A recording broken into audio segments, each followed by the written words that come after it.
physical distancing. Tapi ternyata gerakan ini yang juga erat kaitannya dengan stay at home, ada sisi negatifnya teman-teman.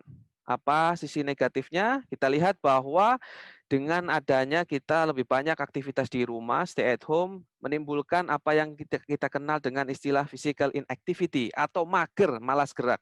Dan ini ternyata berkontribusi pada rasa cemas, depresi, yang pada waktunya akan mengarah pada gaya hidup sedentary life atau gaya hidup yang jarang bergerak.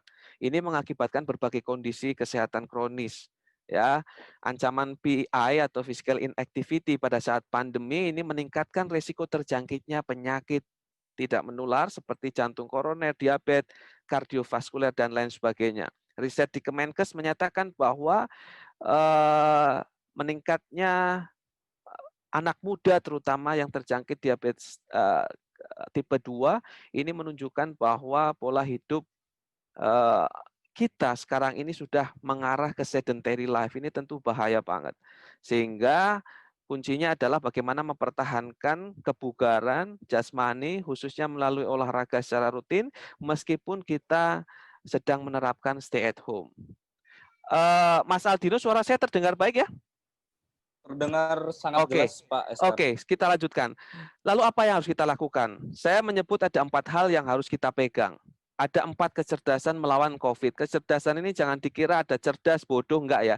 Tetapi bagaimana manajemen diri kita untuk melakukan yang pertama ada olah pikir. Ini berkaitan dengan intelektual. Menjaga kemandirian iptek, begitu banyak berita di media sosial atau layar kaca, internet, yang kalau kita seriusi banget itu malah bikin kita stres, terutama terkait COVID. Maka kita harus pandai-pandai mengolah pikir kita, memilih dan memilah berita yang positif, sehingga kita tidak terpengaruh secara negatif.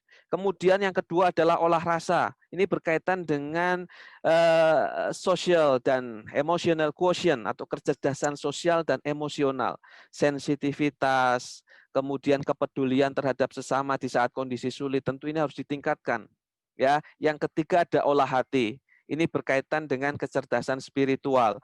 Bagaimana kita meningkatkan iman dan takwa, bahwa semua itu sudah dalam kuasa Tuhan, sudah ada yang mengatur, kita tinggal banyakin doa, tentu dengan ikhtiar, dan yang terakhir yang perlu kita lakukan adalah meningkatkan kinesthetic quotient atau kecerdasan kinestetik, dalam hal ini melalui olahraga, membuat kita menjadi sehat, bugar, berdaya tahan, sigap, terampil, dan terengginas, dan banyak manfaat lainnya.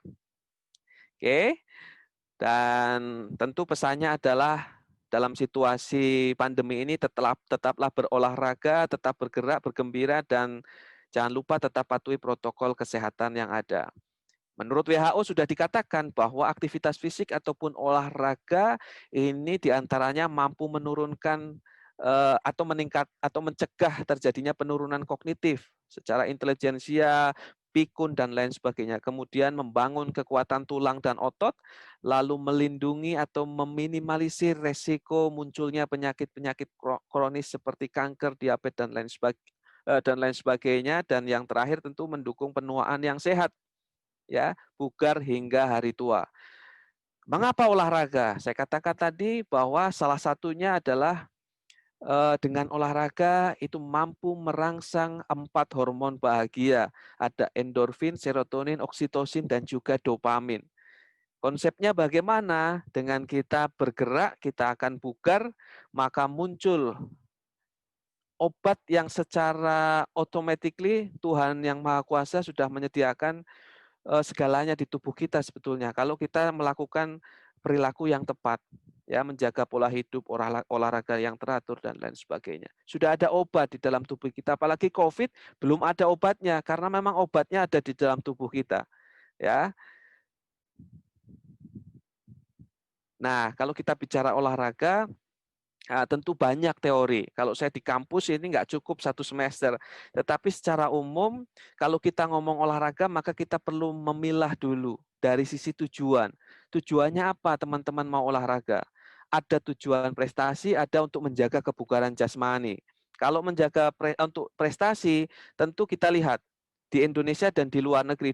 Di Indonesia, aktivitas olahraga prestasi masih belum begitu aktif karena olahraga belum menjadi sebuah industri. Tetapi di luar negeri kita lihat hampir semua cabang olahraga tetap melaksanakan kompetisi, sepak bola, NBA, dan lain sebagainya. Karena memang di sana olahraga sudah muncul sebagai satu industri besar yang berimplikasi terhadap banyak hal. Bukan sekedar mengejar juara yang tentunya para atlet dipaksa dalam tanda kutip untuk berjuang secara maksimal.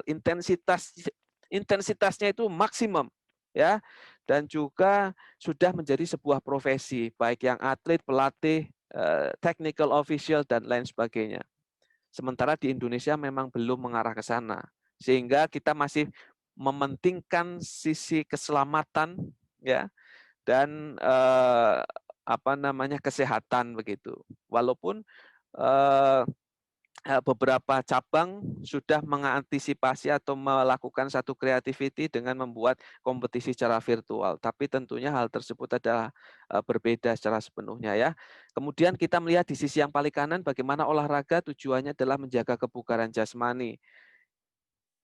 Bedanya apa dengan yang prestasi? Kalau prestasi tadi intensitasnya maksimal, tetapi kalau kebugaran jasmani intensitasnya itu berkisar antara ringan dan sedang.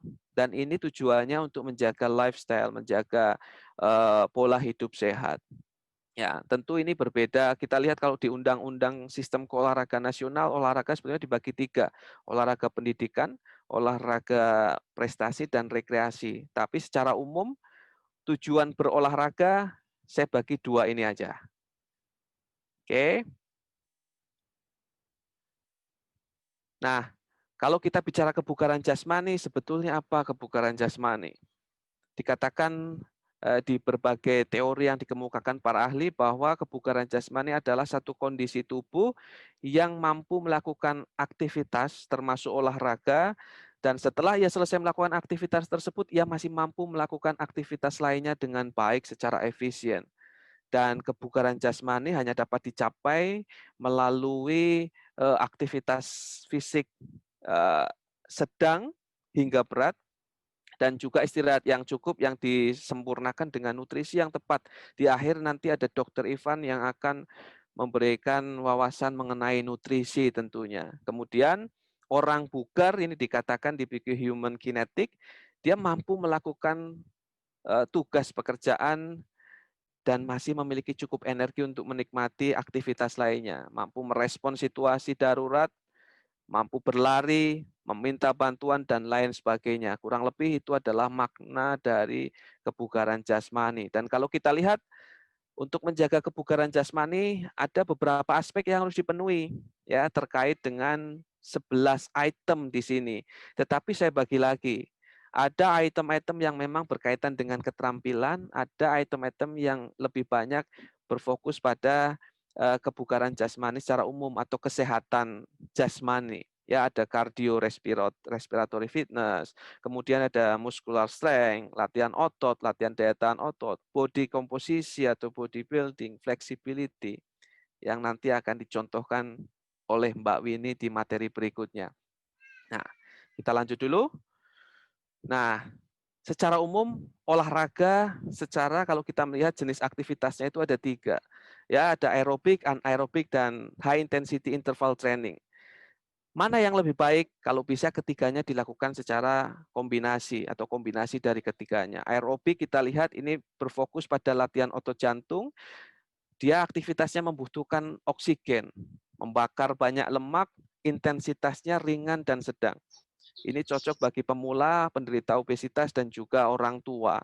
Sementara kalau anaerobik ini adalah aktivitas yang dalam gerakannya, dalam metabolismenya dia tidak menggunakan oksigen, menggunakan sumber energi yang tersimpan di otot. Sementara kalau kita ngomong high intensity interval training, lebih banyak secara umum aktivitasnya adalah weight training atau resistance training, ya, melatih otot rangka. Mbak Winnie nanti jagonya.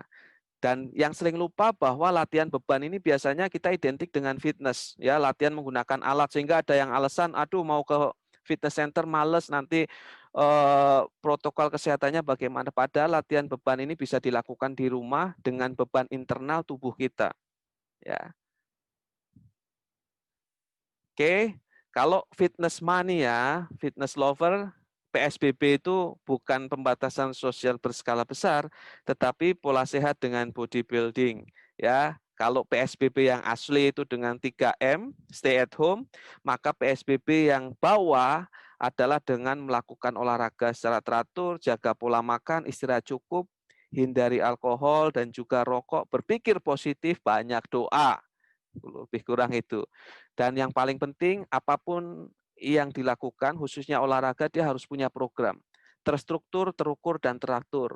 Terstruktur itu bagaimana? Artinya, secara umum olahraga itu ada masa persiapan, ada pemanasan, ada latihan inti, dan penutup. Kemudian terukur dan teratur, ini disesuaikan dengan kemampuan masing-masing. Ya, jangan samakan aktivitas teman-teman yang belum terlatih itu dengan para ahli yang memang sudah expert. Jadi memang harus disesuaikan berapa bebannya, repetisinya dan lain sebagainya. Oke. Nah, dalam berolahraga ingat selalu prinsip fit. Ada frekuensi, intensitas dan time atau durasi. Kalau kita bicara latihan beban atau bodybuilding, nanti ada lagi istilah seperti repetisi, set, volume, dan beban. Ya, barangkali nanti Mbak Winnie akan menjelaskan dalam secara praktek dan juga bagaimana pembagian ketiga hal ini atau repetisi, set, dan volumenya ketika kita melakukan aktivitas bodybuilding. Nah, bagi teman-teman yang melakukan aktivitas kebugaran jasmani di rumah kaitannya dengan olahraga aerobik, ada satu rumus yang harus dipegang untuk menjaga bahwa aktivitas yang kita lakukan itu aman, ya, yaitu pentingnya mengetahui denyut nadi maksimal. Rumusnya secara umum adalah 220 dikurangi umur. Kalau teman-teman usianya 20 tahun, maka denyut nadi maksimalnya adalah 220 dikurangi 20. Saya kasih contoh ini di bawah, kalau teman-teman merupakan anak muda yang terlatih untuk menjaga kebugaran, maka bermainlah di intensitas 70 sampai 80 derajat. Untuk mendapatkan denyut nadi maksimal seperti yang terlihat dengan usia 20 tahun, saya ambil contoh yang gampang angkanya, maka untuk melatih kebugaran jasmani, teman-teman bisa bermain di denyut nadi 140 sampai 160 per menit. Yang hitungnya nggak usah sampai 1 menit kelamaan, dihitung 10 detik atau 15 detik nanti dikalikan 6 atau dikalikan 4. Ya, tapi kalau yang tidak terlatih bagaimana? Ini teori yang kita sering diskusikan di kampus, jangan pakai rumus 220, tapi cukup di 200 saja mainnya. 200 dikurangin umur dan intensitasnya di angka 60 sampai 70. Ya, contoh usia 60 tahun misalnya, ini saya beri contoh, maka untuk menjaga kebugaran latihannya di intensitas 60 dan 70, maka denyut nadinya dijaga di kisaran 80 sampai 100.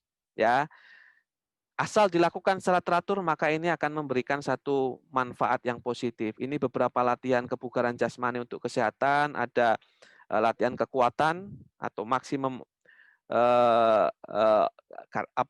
muscular exercise, ya, kemudian latihan kardio, ada latihan flexibility. Di situ terlihat di kanan bawah hari pertama dia karena baru latihan masih agak kaku, berlanjut di minggu kedua sudah mulai agak lentur sampai kemudian di hari ke-30 dia sudah bisa sampai ke bawah sampai selentur itu. Semua berproses, tidak ada yang instan ya dalam latihan olahraga. Beberapa keterampilan yang juga bisa dilakukan untuk melatih skill.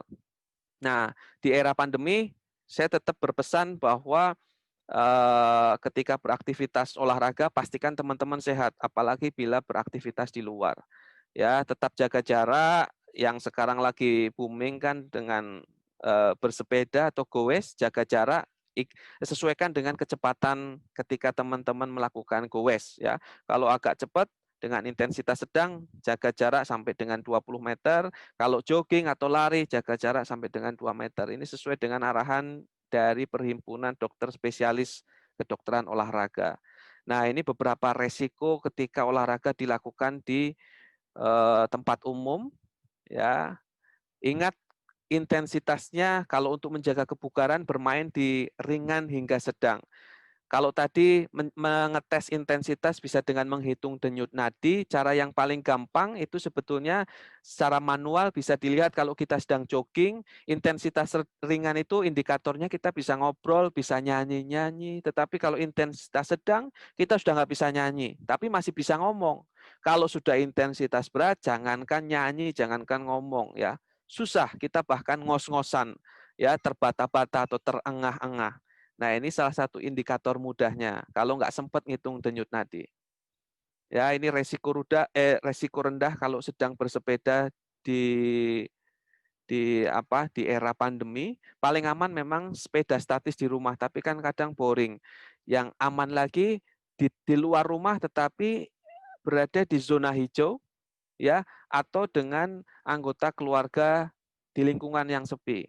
Risiko sedang ketika kita berada di luar rumah dengan anggota keluarga, tetapi kita lihat, ya kita nggak tahu di tempat umum seperti apa, di jalan seperti apa.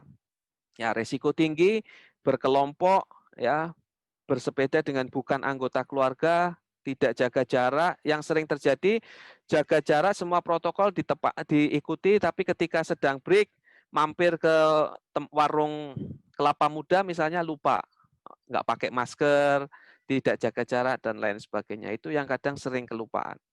Nah, ini beberapa protokol kesehatan, pastikan tubuh kita sehat kalau beraktivitas di luar, olahraga di luar, hindari olahraga yang membutuhkan kontak fisik, ya, dan lain sebagainya. Ya, demikian pula dengan protokol bagi pengelola. Ada batasan jumlah pengunjung, mewajibkan pengunjung menggunakan masker bila kontaknya dekat, ya, ada kontak dekat, apalagi kontak antar pelaku yang melakukan olahraga, menyediakan sarana cuci tangan, jaga jarak, dan lain sebagainya. Ya, kesimpulannya sudah 15 menit lewat, bahwa olahraga di tengah pandemi harus disesuaikan dengan tujuan, dilakukan secara terstruktur, terukur, dan teratur agar manfaatnya maksimal. Berolahraga mampu memicu keluarnya hormon kebahagiaan yang dapat meningkatkan imunitas tubuh. Yang ketiga, bahwa berolahraga juga harus tetap dibarengi dengan pola hidup sehat lainnya, seperti makan makanan yang bergizi, bersih, ya, jumlah kalorinya juga seimbang, antara kalori in dan kalori out itu seimbang, sehingga tentu kalau kalori yang masuk lebih banyak dibandingkan kalori yang keluar, yang terjadi adalah obesitas. Ya, kalau kalori yang masuk kurang, maka tubuh kita bisa sakit. Dia akan meminta kompensasi, mengambil sumber energi yang ada dalam tubuh. Ya, tentu cedera, sakit itu akan mudah terjadi. Dan yang terakhir, istirahat yang cukup serta menjaga iman kepada Tuhan. Ya, tetap ikuti protokol kesehatan bila beraktivitas di luar rumah untuk menghindari terjangkitnya COVID-19. Saya kira terima kasih Mas.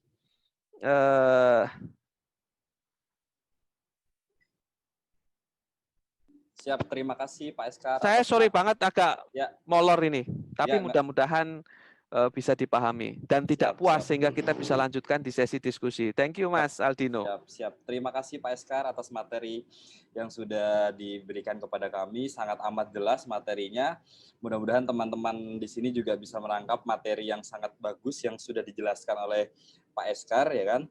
Sebelum kita lanjut ke pemateri yang kedua, saya ucapkan selamat datang untuk para peserta yang baru masuk. Kemudian saya juga ingin menyapa Mas Refli, ternyata ada dari perwakilan perkumpulan mahasiswa gym yang hobi nge-gym di ya. Selamat pagi Mas Refli, selamat bergabung di sini Mas Refli. Oke, kita lanjut lagi sekarang ke pemateri yang kedua yaitu Mbak Mini Sujarwo. Tim Independen mungkin bisa ditampilkan terlebih dahulu CV-nya.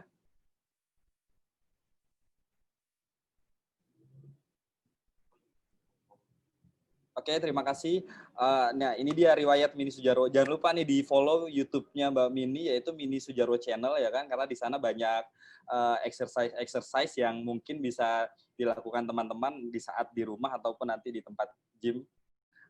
Mbak Mini ini 15 kali menjuarai pertandingan dari tahun 2010 sampai 2017, yaitu yang pertama di Kudus, yang kedua di Malang, ketiga di Bandung, keempat Jakarta, yang kelima di Karawang, dan yang terakhir itu ada di Surabaya.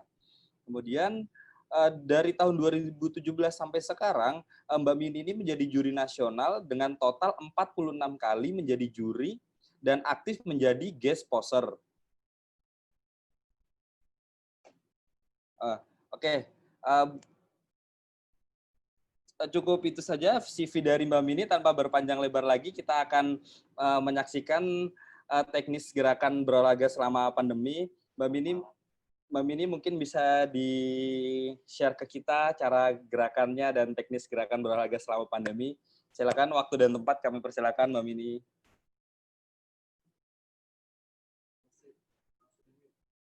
Mbak Mini, mohon maaf, speakernya masih di-mute, Mbak. Halo, halo. Ya, siap, sudah Oke, terdengar. kedengar ya. Oke. Siap. Oke, selamat pagi semuanya. Thank you Mas Aldino. Selamat pagi semuanya teman-teman, rekan-rekan. Selamat datang di webinar ini. Tadi seperti yang sudah dijelaskan oleh Dr. Askar ya. Bagaimana sih selama pandemi ini kita menjaga pola tubuh atau pola badan supaya badan tetap body goal. Selama pandemi mungkin ya kita itu masalah olahraga terbatasi, mau ke gym susah, mau olahraga di outdoor pun susah, itu pun karena ada social distance. Ada beberapa gerakan yang mungkin disarankan atau teman-teman peragakan, meskipun COVID, kita tuh tetap bisa punya body goal, kita tuh tetap bisa healthy, kita tetap bisa melakukan olahraga di rumah, meskipun tanpa equipment atau pakai alat, kita masih tetap bisa lakukan. Seperti gerakan yang simpel aja, mungkin teman-teman bisa memperagakan push up, sit up, atau squat. Nanti akan saya peragakan satu-satu. Yang memang nanti itu dari upper body sampai lower body, kita tuh berharap semuanya tuh bergerak. Jadi, dan karena COVID, kita mager. Oke, gerakan pertama ya. Pasti teman-teman sudah familiar dengan gerakan push up. Yang mungkin teman-teman juga bisa berpikiran, ini mah simple. Tapi kalau kita tidak melakukan, ya tidak simple judulnya. Oke, ikuti aku ya.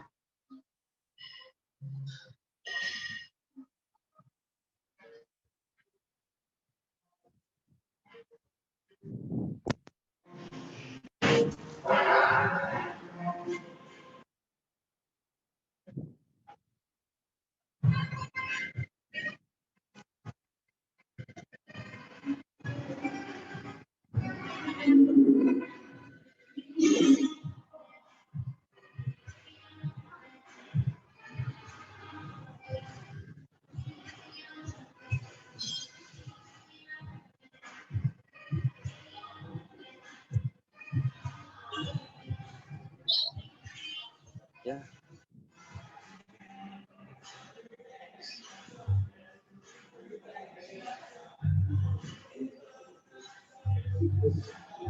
Ya, teman-teman, kita sekarang sedang menyaksikan latihan perut dari Mbak Mini.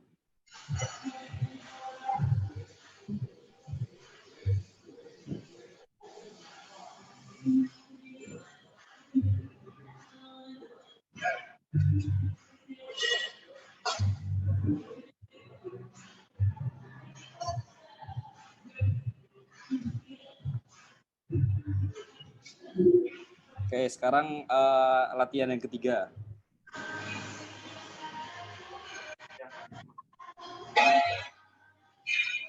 Ini sepertinya Mbak Mini sedang latihan kaki ya.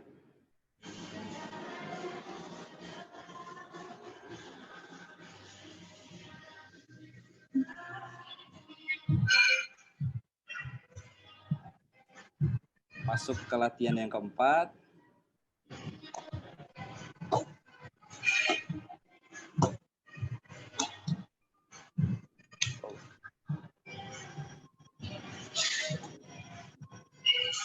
Masuk ke latihan yang kelima. Ini juga sepertinya untuk kardio.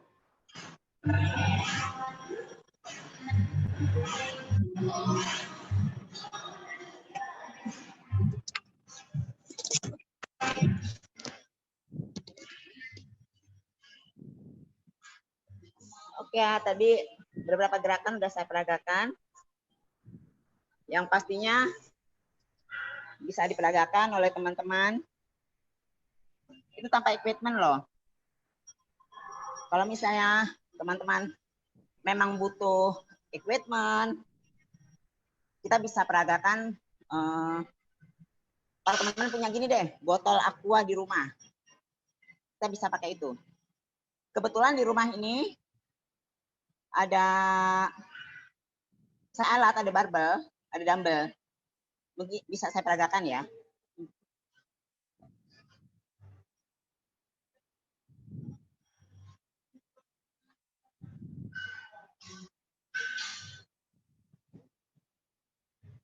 Nah, saya sambil zoom ya, sambil zoom bisa loh.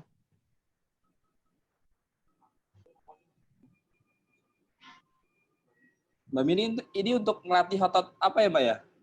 Nah, kalau ini tadi untuk melatih otot bicep. Oke. Nggak mau dong meskipun di rumah tangan kendor, Ya. apalagi tangan gelambir, nggak mau dong.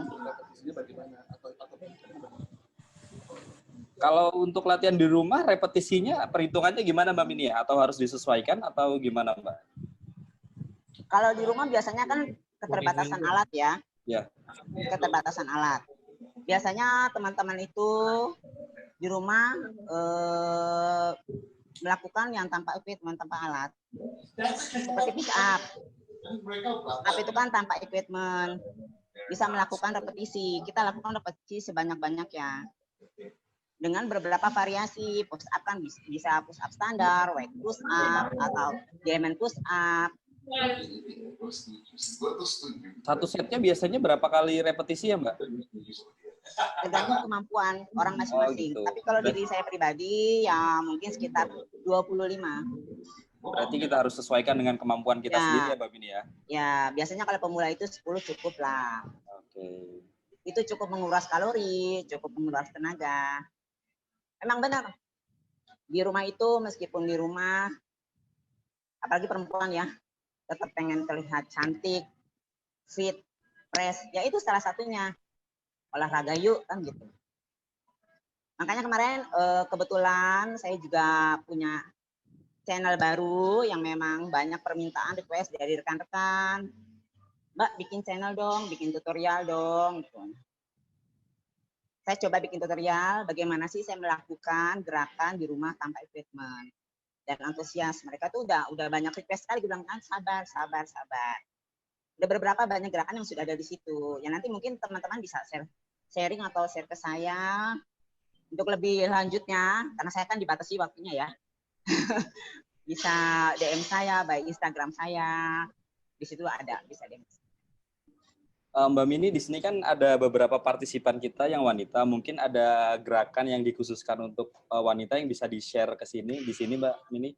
Tadi seperti contohnya tadi. Tadi sebagian udah saya share tadi kan. Saya melakukan gerakan.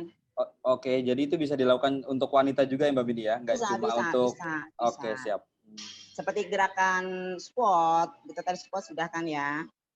Wanita kan lebih ini loh, mereka lebih repot di bagian bokong nih. Wanita ya bokong paha. Ayo kita squat yuk. Percaya nggak percaya pasti bokongnya bagus kok. Squat tanpa equipment ya oke. Jumping jack ya oke. Kardionya ya ayo. Jadi apa namanya, laki-laki juga bisa melakukan squat, nggak masalah. Semuanya bisa dilakukan. Balik lagi ke repetisi, tergantung kemampuan masing-masing. Tapi pada awalnya kita mencoba ke repetisi 10 dulu. Setelah hari ini kita mampu repetisi 10, besok kita mencoba ke 15, and next-nya kita up terus.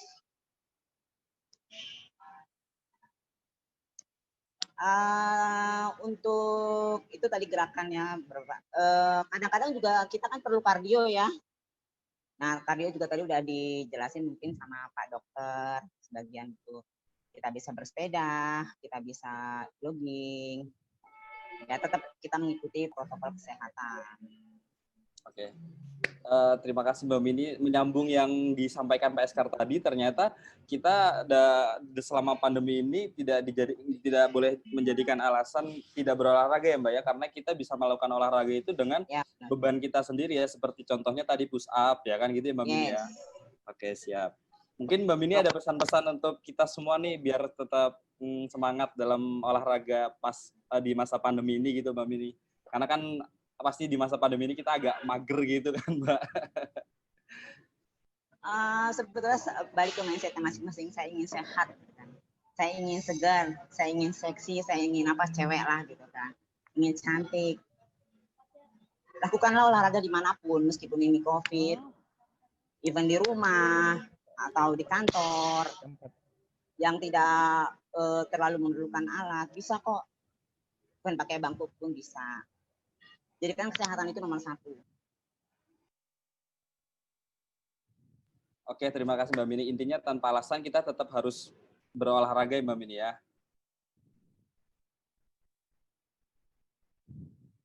Oke. Terima kasih Mbak Mini atas teori yang sudah disampaikan kepada kami. Sekarang kita masuk ke pemateri kita yang ketiga, yaitu Bro Asyaf Alatas ya kan. Ada CV-nya atau bisa ditampilkan? Oke. Bro Asyaf Alatas ini pemain FTV di Indosiar, kemudian juga pernah main di bioskop Indonesia Trans 7, kemudian juga pernah berperan di sinetron Mermaid in Love, kemudian di sinetron Roman Picisan, dan yang terakhir di sinetron Anak Jalanan. Di sini nanti kita akan ngobrol-ngobrol saja sama Bro Asyaf ya kan, karena fokus pembahasannya nanti Bro Asyaf akan menceritakan pengalaman sekaligus memotivasi kita agar tetap berolahraga dalam masa pandemi ini. Bro Asyaf, gimana kabarnya Bro? Baik, alhamdulillah Mas. Oke, siap. Gimana syuting masih jalan terus selama pandemi ini? Sekarang syuting saya banyak milih sih, karena kebanyakan saya lebih ke YouTube sekarang. Ada YouTube juga gitu. Boleh diketahui Bro Asyaf YouTube-nya bisa di-share sini nanti biar teman-teman bisa lihat juga ya kan? Dimensi lain, Furi Harun. Oke, siap. Nanti kita bakal chat, kita ketik di forum chat aja, jadi biar teman-teman bisa lihat ya. Terus selama menjalankan syuting ini otomatis badan juga harus tetap terjaga ya Bro ya. Artinya Bro Asyaf juga tetap harus menjaga imunitas tubuh atau kebugaran tubuh dengan cara berolahraga ya Bro ya. Bro Asyaf sendiri ya gimana cara memotivasi dirinya untuk tetap berolahraga selama pandemi ini Bro? Karena kan otomatis selama pandemi ini, apalagi kemarin sempat masa karantina, kita di rumah aja nggak bisa keluar, dan otomatis di saat di dalam rumah kita pasti agak sedikit mager kan gitu Bro? Yes, betul banget Mas. Kalau untuk motivasi sih, halo? Ya. Ya, kalau untuk motivasi saya sendiri sih lebih ke, padahal kalau misalnya olahraga kan pasti bikin fresh wajah, bikin fresh badan juga gitu kan. Terus emang pada halnya semua itu memang sangat penting bagi saya pribadi, karena kan kalau misalnya dunia entertainment kan pertama kita pasti akan banyak waktu di luar rumah, terus jarang pulang atau kadang-kadang pulangnya pagi segala macam, jadi otomatis kan imun akan turun. So jadi yang namanya olahraga tuh bagi saya penting banget.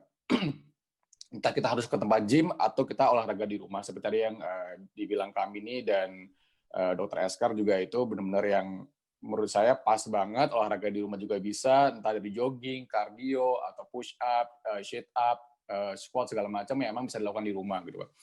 Jadi benar-benar kalau misalnya olahraga itu suatu hal yang menurut saya itu penting banget sih. Oke, jadi nggak boleh dijadikan alasan apapun ya Bro, selama pandemi ini kita nggak berolahraga ya. Untuk Bro Asyaf sendiri ini jenis olahraga apa yang sedang dijalani sekarang Bro? Dan udah berapa lama mungkin? Kalau untuk sekarang sih saya lebih nge-gym dan kami ini kan adalah sekarang personal trainer saya juga gitu kan di tempat gym yang saya lagi ikutin.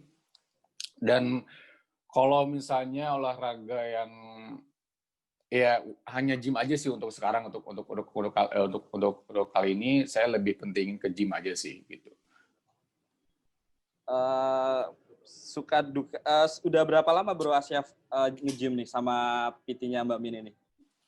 Kalau sama kami ini saya baru kira-kira mau setahun ya Kak ya. Saya baru mau setahun juga, terus saya kan juga jarang banget apa ya, baru setahun ini saya berolahraga di tempat gym. Biasa itu saya di rumah gitu kan. Kadang-kadang karena dulu itu banyak hal yang membuat saya nggak bisa nge-gym. Karena dulu tuh termasuk yang alhamdulillahnya cukup padat. Jadi nggak ada waktu untuk nge-gym gitu. Jadi lebih baik saya nge-gymnya di rumah. Tapi untuk setahun ini, dan memang saya berpikir untuk punya body yang lebih baik gitu kan, punya badan yang lebih oke. Akhirnya saya mencoba nge-gym lagi selama setahun ini, dan saya juga diajarin sama Kak Mini gitu. Oke, terima kasih Bro Asyaf. Bro, untuk kan ini otomatis Bro Asyaf ini padat ya jadwal syutingnya, otomatis waktu istirahatnya pun juga kurang teratur ya kan. Nah, gimana cara untuk mengatasi kekurangan waktu tidur itu dan tetap menjaga pola makan selama kepadatan syuting itu? Karena kan otomatis di saat Bro Asyaf olahraga, tapi kalau misalkan istirahatnya nggak cukup dan nutrisinya juga makanan yang masuk ke dalam tubuh juga nggak sesuai pun juga olahraganya juga mungkin agak sedikit nggak ngebentuk gitu kan Bro? Iya. Kalau untuk itu sih, saya betul-betul seminggu tuh pasti wajib 3-4 kali nge-gym gitu. Jadi kadang-kadang kalau misalnya ada pekerjaan masuk, saya lebih memilih untuk nggak kerja dulu, saya lebih memilih untuk olahraga. Jadi kadang-kadang sekarang, saya tuh kalau kerja benar-benar milih banget, Mas. Jadi kayak misalnya, saya nggak harus setiap hari seminggu tuh harus kerja full setiap hari kerja gitu. Kadang-kadang kalaupun bisa, seminggu tuh bisa 1 kali atau 2 kali kerja. Bahkan kadang-kadang seminggu saya nggak kerja. Itu emang betul-betul saya memang lebih mementingkan kesehatan saya gitu. Itu aja sih. Kalau untuk pekerjaan dulu memang, kalau dulu kan masih 20, masih 19, 22, 23 masih semangat untuk kerja lah ya gitu kan, untuk mencari uang, terus mungkin bisa dikenal sama orang juga. Kalau sekarang mungkin udah di 27, saya udah nggak mikirin bisa dikenal orang segala macam, tapi sekarang aja yang saya pikirin adalah kesehatan sih gitu. Jadi saya tidak pernah muluk-muluk harus selalu setiap hari kerja. Jadi sekarang saya betul-betul kalau kerja tuh milih-milih banget gitu. Jadi sebisa mungkin kalau bisa seminggu sekali saya kerja, kalaupun enggak ya nggak apa-apa. Yang penting saya bisa olahraga gitu aja sih. Untuk pola makan Bro Asyaf sendiri, apakah diatur atau ya makan ngasal gitu aja Bro? Terus gimana? Oke, kalau misalnya soal pola makan, saya betul-betul pola makan yang sangat diatur banget. Saya nggak makan nasi, saya nggak makan gorengan, saya nggak makan santan, saya lebih suka makan rebus-rebusan kayak sayuran, terus ayamnya di grill, ubi segala macam, lebih ke karbohidrat yang bersih sih gitu aja. Tapi tetap ada cheating day ya, Bro Asyaf ya. Cheating day always, itu wajib banget sebulan sekali atau seminggu sekali ya. Kalau saya lagi pengen, itu cheating day luar biasa. Jadi apa aja dari pagi sampai malam saya makan. Entah itu burger, entah martabak, entah itu apa aja lah pokoknya. Luar biasa. Kalau cheating day benar-benar yang hari nasional kali ya. Ini Mbak Mini selaku PT-nya gimana nih Mbak Mini? Anak didiknya kadang cheating day nih Mbak Mini. Anggapannya gimana nih Mbak Mini nih? Maaf itu di mute itu. Oh Mbak Mini maaf masih di mute Mbak Mini. Mbak Mini ya saya juga minta tanggapannya dong, kalau misalkan cheating day itu gimana sih? Sedangkan kita tetap nge-gym gitu. Sebetulnya cheating day sih oke-oke aja, sah-sah aja. Nggak ada kok yang bilang cheating day itu haram, nggak ada. Tapi sekarang balik lagi ke sini. Biasanya kalau mereka mau datang ke saya, aku kan selalu tanya, tujuannya kemana nih? Mungkin ada sebagian yang bilang, saya mau seperti muskuler sekali. Memang mereka tujuannya mau ke pertandingan, ya kan?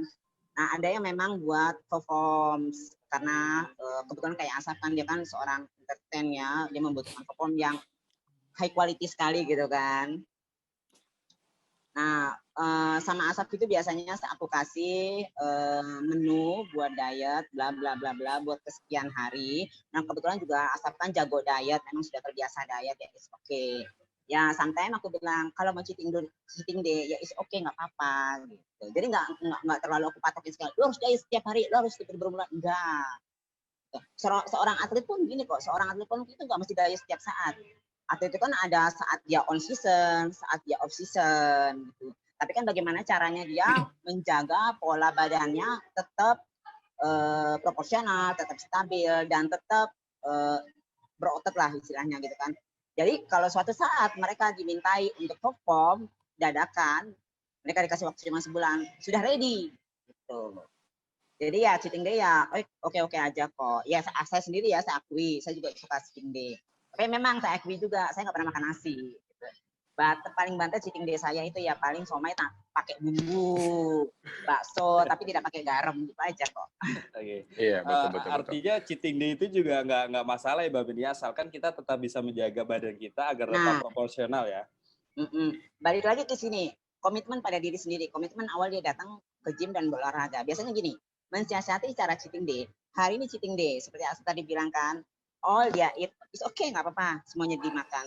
But tomorrow, kamu harus menghabiskan berapa kalori kemarin yang kamu makan. Balik lagi ke situ. Itu aja. Dan selalu sama Asaf, dia jago buat diet, dan dia benar-benar bertanggung jawab sehari setelah cheating day, dia habiskan itu kalorinya di tempat olahraga itu. Jadi balik lagi dia badannya. Oke, ya, artinya kita harus konsisten ya Mbak Beni antara kalori yang in dan kalori yang out ya. Oke, siap. Oke, sekarang kita kembali lagi ke Bro Asyaf nih. Bro Asyaf kan sekarang lagi nge-gym nih ya kan.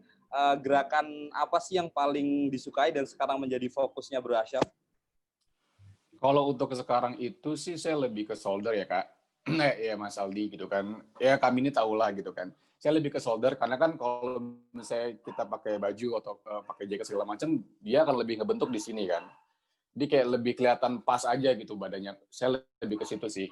Untuk sekarang ya. Kalau perut segala macam overall saya masih sudah oke gitu. Tapi kalau untuk shoulder saya memang terlihatnya looknya memang belum oke. Jadi saya setiap hari kalau ke gym tuh pasti saya latihnya shoulder and bicep itu aja sih.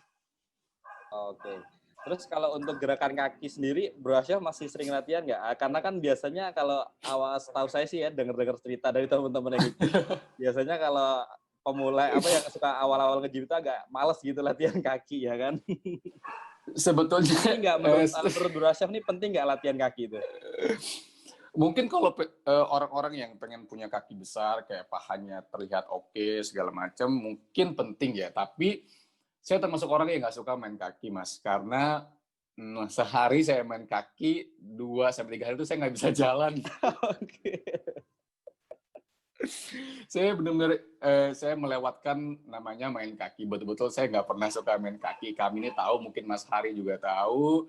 Mungkin yang teman-teman saya yang tempat gym juga tahu, saya kalau main kaki pasti bilang, nggak, makasih.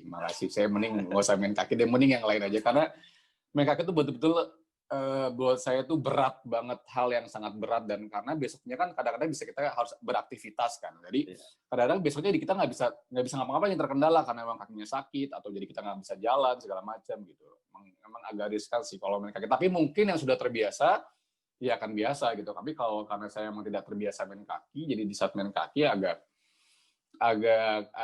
ya ribet buat diri sendiri ya gitu kan. Jadi menurut saya yang nggak bikin saya nyaman, mending nggak deh gitu. Siap. Gitu sih. Terus selama Bro Asyaf nge-gym atau olahraga, ada suka dukanya nggak sih?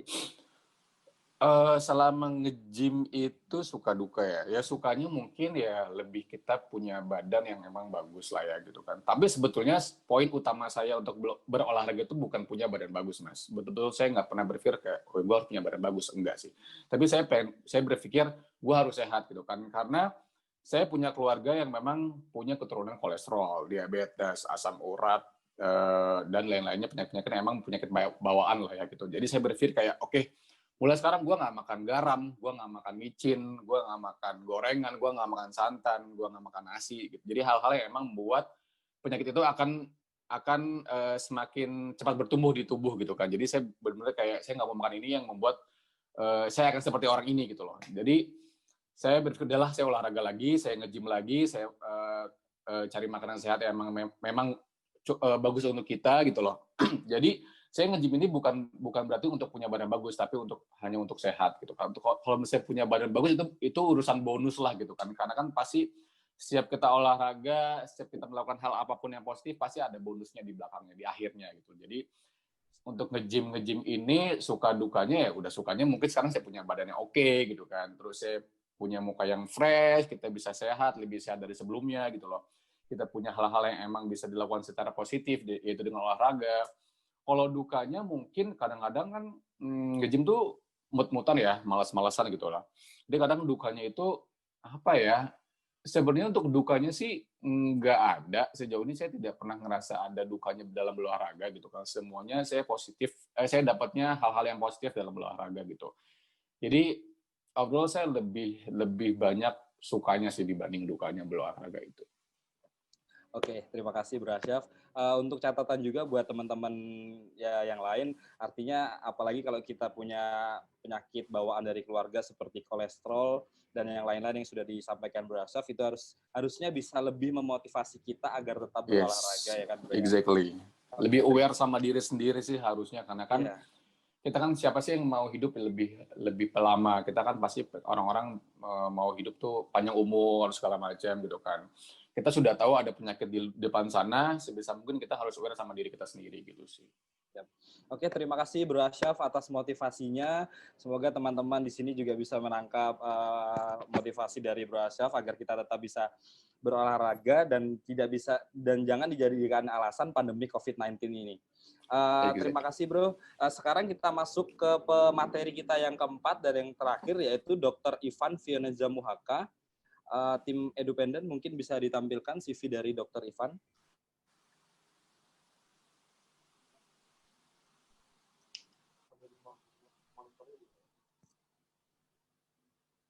Nah, oke, ini CV dari Dr. Ivan Fioneza Muhaka. Dr. Ivan Fioneza Muhaka ini lahir di Loksmawe, Nanggur Aceh Darussalam, 28 April 1989. Riwayat pendidikan Dr. Ivan ini dia lulus Fakultas Kedokteran Universitas Trisakti Jakarta Barat. Dr. Ivan ini lulus profesi dokter tahun 2013. Kemudian juga pernah menjadi asosiasi pelatih kebugaran Indonesia sejak Juni 2020 sampai dengan sekarang di Sport Nutrition. Kemudian riwayat pekerjaan Dr. Ivan ini juga dia menjadi anggota koordinator ISTEMI, yaitu aplikasi daring rujukan serangan jantung di Jakarta Barat tahun 2015, dan pekerjaan Dr. Ivan yang lain yaitu dokter umum di RSUD Tebet Jakarta Selatan dari tahun 2015 sampai sekarang. Oke, tanpa berpanjang lebar, waktu dan tempat kami persilakan Dr. Ivan. Oke, terima kasih banyak Mas Aldi. Selamat siang pada peserta semua dan para pembicara semua. Sebentarnya.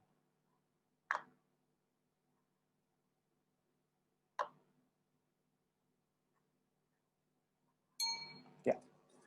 Jadi judul kita hari ini yaitu berolahraga aman dengan target body goal selama pandemi.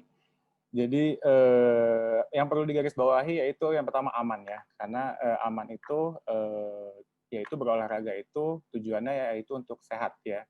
Karena nanti ada slide yang akan saya share gimana bisa olahraga itu sebenarnya bisa juga menyebabkan sakit ya. Jadi sebenarnya tadi Mas Ektar udah jelasin sedikit, nanti saya ngasih gambar yang lebih enak melihatnya.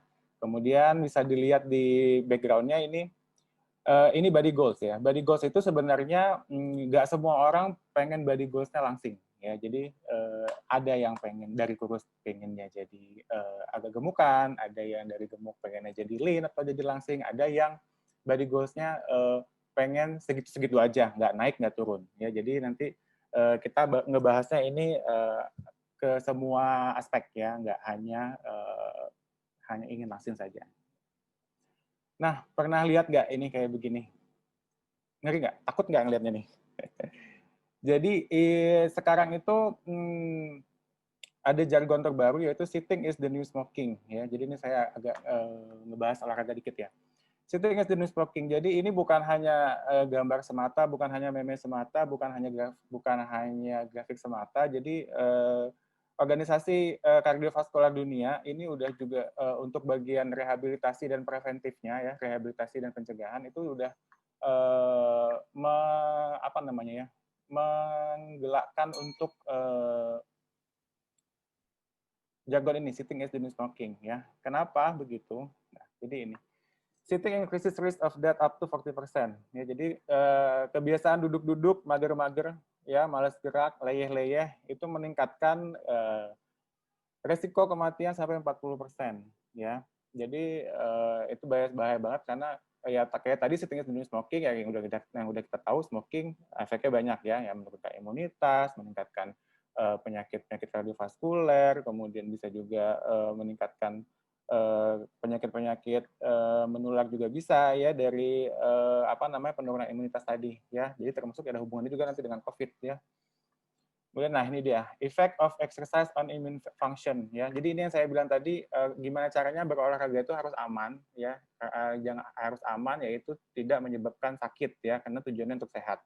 Karena ketika olahraga itu sudah sampai overtraining ya sampai ke yang paling ujung kanan ini itu malah meningkatkan risiko terkena infeksi ya yang ini risk of URTI upper respiratory tract infection atau infeksi saluran nafas bagian atas. Ini sebenarnya bukan hanya infeksi saluran nafas saja, sebenarnya semuanya karena ini kan berhubungan dengan imunitas ya.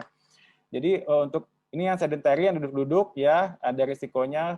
Kemudian ketika kita melaksanakan olahraga mulai dari ringan sampai moderate itu risikonya jadi turun, risiko terkena infeksi menjadi turun ya. Namun ketika kita overtraining atau olahraga berlebihan, nah itu nanti malah akan meningkatkan kemungkinan terkenanya penyakit malahan ya. Jadi ini yang tadi yang saya bilang. Nah, jadi saya setuju banget dengan tadi pembahasan dari pembicara-pembicara sebelumnya ya, yang dari Mas Askar mengenai olahraga, bukan cuma olahraga tapi olahraga ya. Kemudian olahraga itu harus terstruktur, terukur dan teratur dan komitmen ya. Karena sebenarnya semua hal dari diet itu, dari diet, olahraga, body goals segala macam yang berkaitan itu semua dari pikiran ya. Jadi untuk nutrisi kali ini kita tekankan mind over food ya. Jadi jangan sampai kita di driving oleh food ya, tapi kita yang mendriving keinginan kita untuk makan ya, karena ya itu semua kan berkaitan dengan nafsu ya. Nafsu itu tetap kita ya harus yang atur, harus kita yang jaga, jangan sampai kita diperbudak oleh nafsu. Nah ini yang saya bilang tadi, kenapa harus mind over food, karena sebenarnya semua berpusat di otak ya, semua berpusat di otak dalam memutuskan untuk berapa kalori yang nanti ada masalah kalori tadi Mas Askar udah jelasin juga, nanti bagaimana otak kita harus memutuskan makanan apa yang harus dimakan, kemudian olahraga apa yang baik untuk dilakukan. Jadi semua itu harus berasal dari pikiran. Jadi pokoknya pikiran itu harus moodnya harus bagus, harus happy. Jadi kita ngejalaninnya juga lebih komitmen ya. Nah sebenarnya untuk inti dari diet itu sendiri nggak jauh-jauh dari segitiga Eric Helms ini ya. Jadi kalau dari sport nutrition semua itu hanya berpaku pada segitiga ini aja ya. Jadi yang pertama, yang paling utama itu sebenarnya adalah keseimbangan energi ya, atau kalori, yang sering dengar kalori-kalori. Jadi kalori itu sebenarnya kalori itu adalah energi yang terkandung di makanan yang kita makan yang nantinya akan diubah menjadi energi untuk kita pakai ya. Nah, kemudian yang kedua itu makronutrien. Makronutrien itu nanti akan dibahas lebih lanjut. Kemudian lebih kecil lagi mikronutrien, kemudian waktu makan, dan yang paling terakhir itu suplemen ya. Jadi nanti saya akan bahas ini menurut ke porsi pentingnya masing-masing ya. Jadi makin ke bawah makin banyak saya bahasnya ya. Ya, ini ya keseimbangan energi ya. Jadi sebenarnya kalau pasti banyak yang nanya tipe diet apa yang paling bagus, tipe diet harus makan apa, harus nggak boleh makan apa.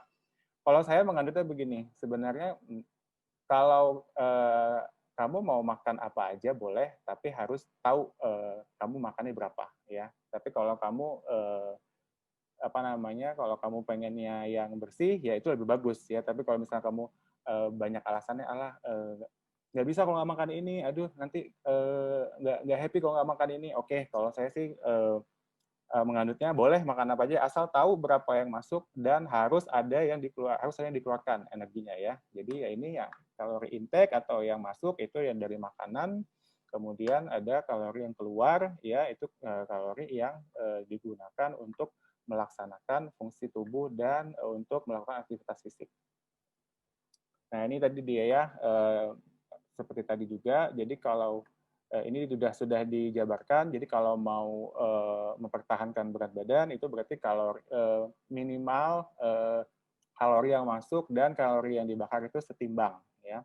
Kemudian kalau ingin menaikkan berat badan, jadi kalori yang masuk atau energi yang masuk harus lebih banyak daripada yang dikeluarkan. Kemudian kalau yang ingin menurunkan berat badan, ya berarti kalori yang masuk harus lebih sedikit dari kalori yang dibakar, ya. Saya nggak ngebahas terlalu panjang gimana cara ngitung kalori, gimana caranya menimbang makanan segala macam, karena sebenarnya di era digital ini udah gampang kita mau ngitung berapa kalori, berapa ini, karena saya sendiri pakainya yang paling sering saya pakai 2 aplikasi ini ya, di website, jadi bisa dilihat nanti kalau untuk kalori kalkulator ini kalau untuk menghitung kebutuhan kalori per individu ya, per masing-masing orang. Jadi nanti udah disesuaikan berdasarkan umur, berdasarkan jenis kelamin, tinggi badan, berat badan, sama sampai nanti juga dia akan nanya kira-kira aktivitas fisik per minggu itu nanti berapa kali ya. Nanti ada tuh keluar berapa kalori yang perlu dikeluarkan, yang perlu masuk. Dan bagusnya kalori kalkulator ini nanti dia juga ada membuat perkiraan kalau misalnya mau turun setengah kilo per minggu atau 1 kilo per minggu atau lebih, dan nggak boleh banyak-banyak juga sebenarnya kan, tadi sudah dijelaskan juga sebelumnya bahwa tidak boleh diet terlalu ketat karena nanti akan merusak sistem tubuh yang seperti sudah Mas Eskar jelaskan tadi, nanti saya akan jelaskan juga. Nah, yang kedua ini lebih enak lagi, ini ada aplikasinya di handphone sebenarnya, dan ini enaknya juga dia ada jurnal olahraganya juga, jadi ini udah komplit. Dan dia juga ada daftar-daftar makanan dan kalorinya terkandung berapa, dan proteinnya berapa, karbohidratnya berapa, fatnya berapa. Nah, ini untuk kalori yang keluar atau dipakai. Jadi sebenarnya kalori yang keluar dipakai itu nanti akan kalori yang masuk yang kita makan nanti akan dipakai untuk secara garis besar oleh 3 kegiatan ini ya, yaitu yang pertama ada basal metabolic rate. Basal metabolic rate ini yaitu nanti akan dijelaskan lebih rinci. Kemudian ini ada physical activity itu olahraga. Kemudian yang ketiga ada thermic effect of food. Ya, jadi 3 garis besar ini yang akan dipakai makanan yang kita makan. Nah, kayaknya banyak ya di Instagram, di mana-mana ada kayak gini nih ya. Misalnya kita makan nasi goreng harus berapa bakar kalori, harus olahraga berapa lama, makan burger harus olahraga berapa lama. Nah, sebenarnya ini masih kurang tepat ya, karena kenapa? Ada yang namanya thermic effect of food ya. Jadi thermic effect of macronutrient. Jadi ini sebenarnya kalau kita makan protein, makan karbohidrat, makan lemak, jadi dia itu tubuh itu juga membakar kalori untuk mencerna makanan-makanan yang kita makan ini ya. Jadi sebenarnya kalau kayak tadi misalnya makan nasi goreng harus olahraga berapa, sebenarnya tuh jadinya nanti lebih rendah lagi itu nanti yang masuk sebenarnya ya. Jadi ada energi yang dipakai dalam mencerna makanan ya, dan yang paling besar energi yang dipakai untuk mencerna makanan adalah untuk mencerna protein ya. Jadi 20-30%. Ini maksudnya apa? Jadi maksudnya ketika kita makan 100 gram protein, 20-30%-nya itu nanti dipakai untuk membakar si protein, untuk mencerna si protein ini ya. Jadi kalau kita makan 100 gram protein, jadi yang nanti terserap hanya sekitar 70-80 gram ya. Kalau karbohidrat 5-10%, kemudian 0-3% untuk lemak. Nah, kemudian kenapa para pegiat olahraga itu bisa dibilang terobsesi banget sama protein ya, termasuk saya kan juga pegiat olahraga ya. Jadi kenapa pegiat olahraga itu sangat terobsesi dengan protein? Karena ya itu tadi, protein is awesome ya. Protein is awesome karena apa? Karena kalau kita makan banyak protein, nah itu nanti juga akan kalori yang masuk juga nggak akan terlalu banyak, karena 20-30%-nya itu akan dipakai untuk mencerna proteinnya itu sendiri ya. Jadi otomatis nanti kalori yang masuk tidak sebanyak yang kita hitung pada saat makan ya. Jadi kita bisa kenyang tapi kalorinya agak sedikit turun ya yang masuk. Nah, ini juga kenapa why is protein is awesome? Nah, ini dia ya, ini agak membahas olahraga juga. Jadi ini komposisi tubuh kita kalau kita terdiri dari lebih banyak dari otot, itu dia akan lebih banyak membakar kalori ya. Jadi bisa dilihat nih 1 pon otot itu bisa membakar 50 kalori. Sedangkan kalau lemak itu hanya bisa 1 pon membakar 5 kalori ya. Dan satu lagi yang paling saya suka adalah burn calorie while you sleep. Jadi otot ini dia akan selalu terus bekerja, tapi harus dilatih ya, maksudnya harus dengan olahraga ya, karena kalau tidak olahraga ya dia tidak akan tidak akan teraktivasi dia metabolismenya ya. Jadi kalau kita olahraga ya, jadi your body is always burning calories even when you sleep ya. Jadi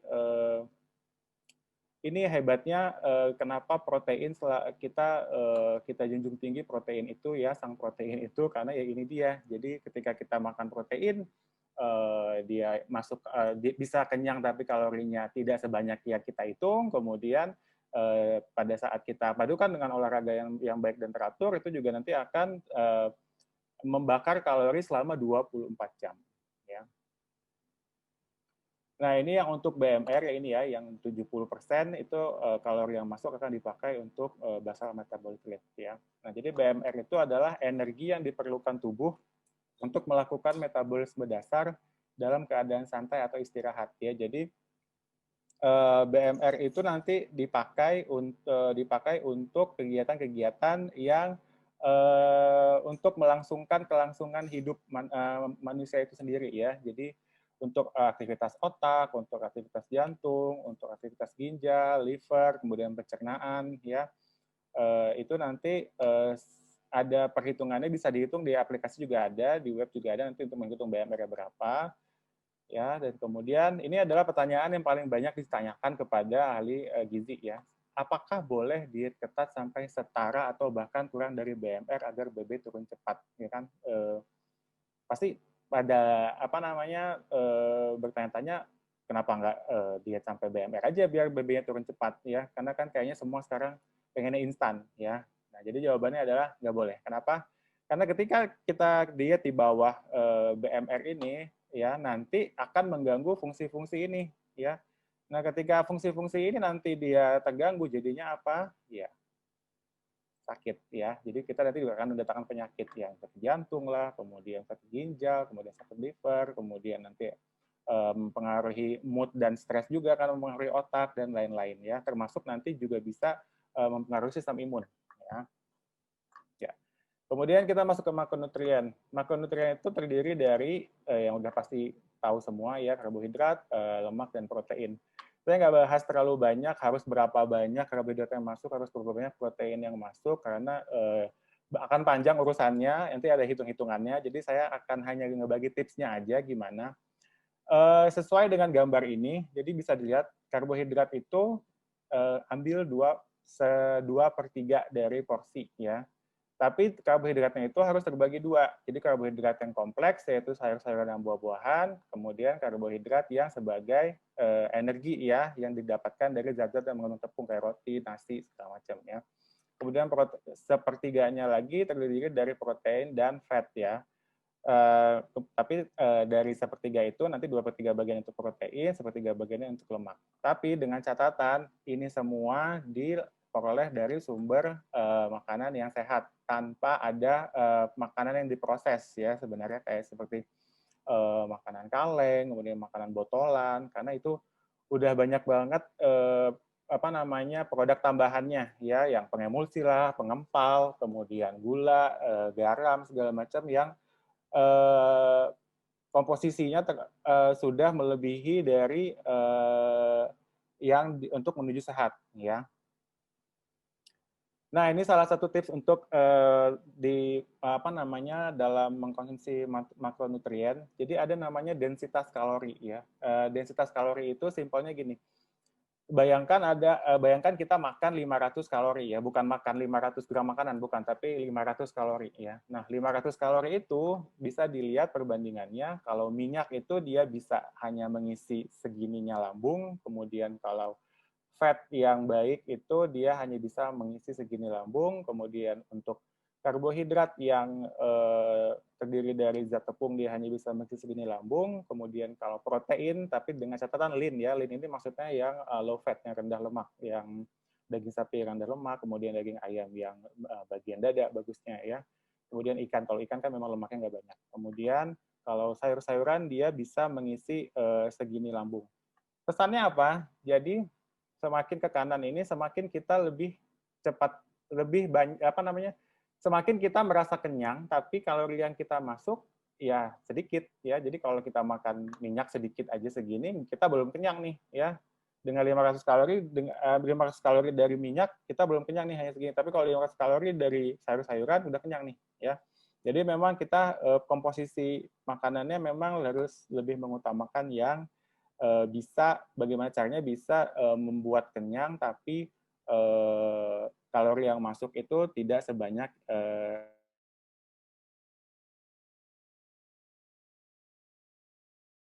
banyak komposisinya ke yang kiri.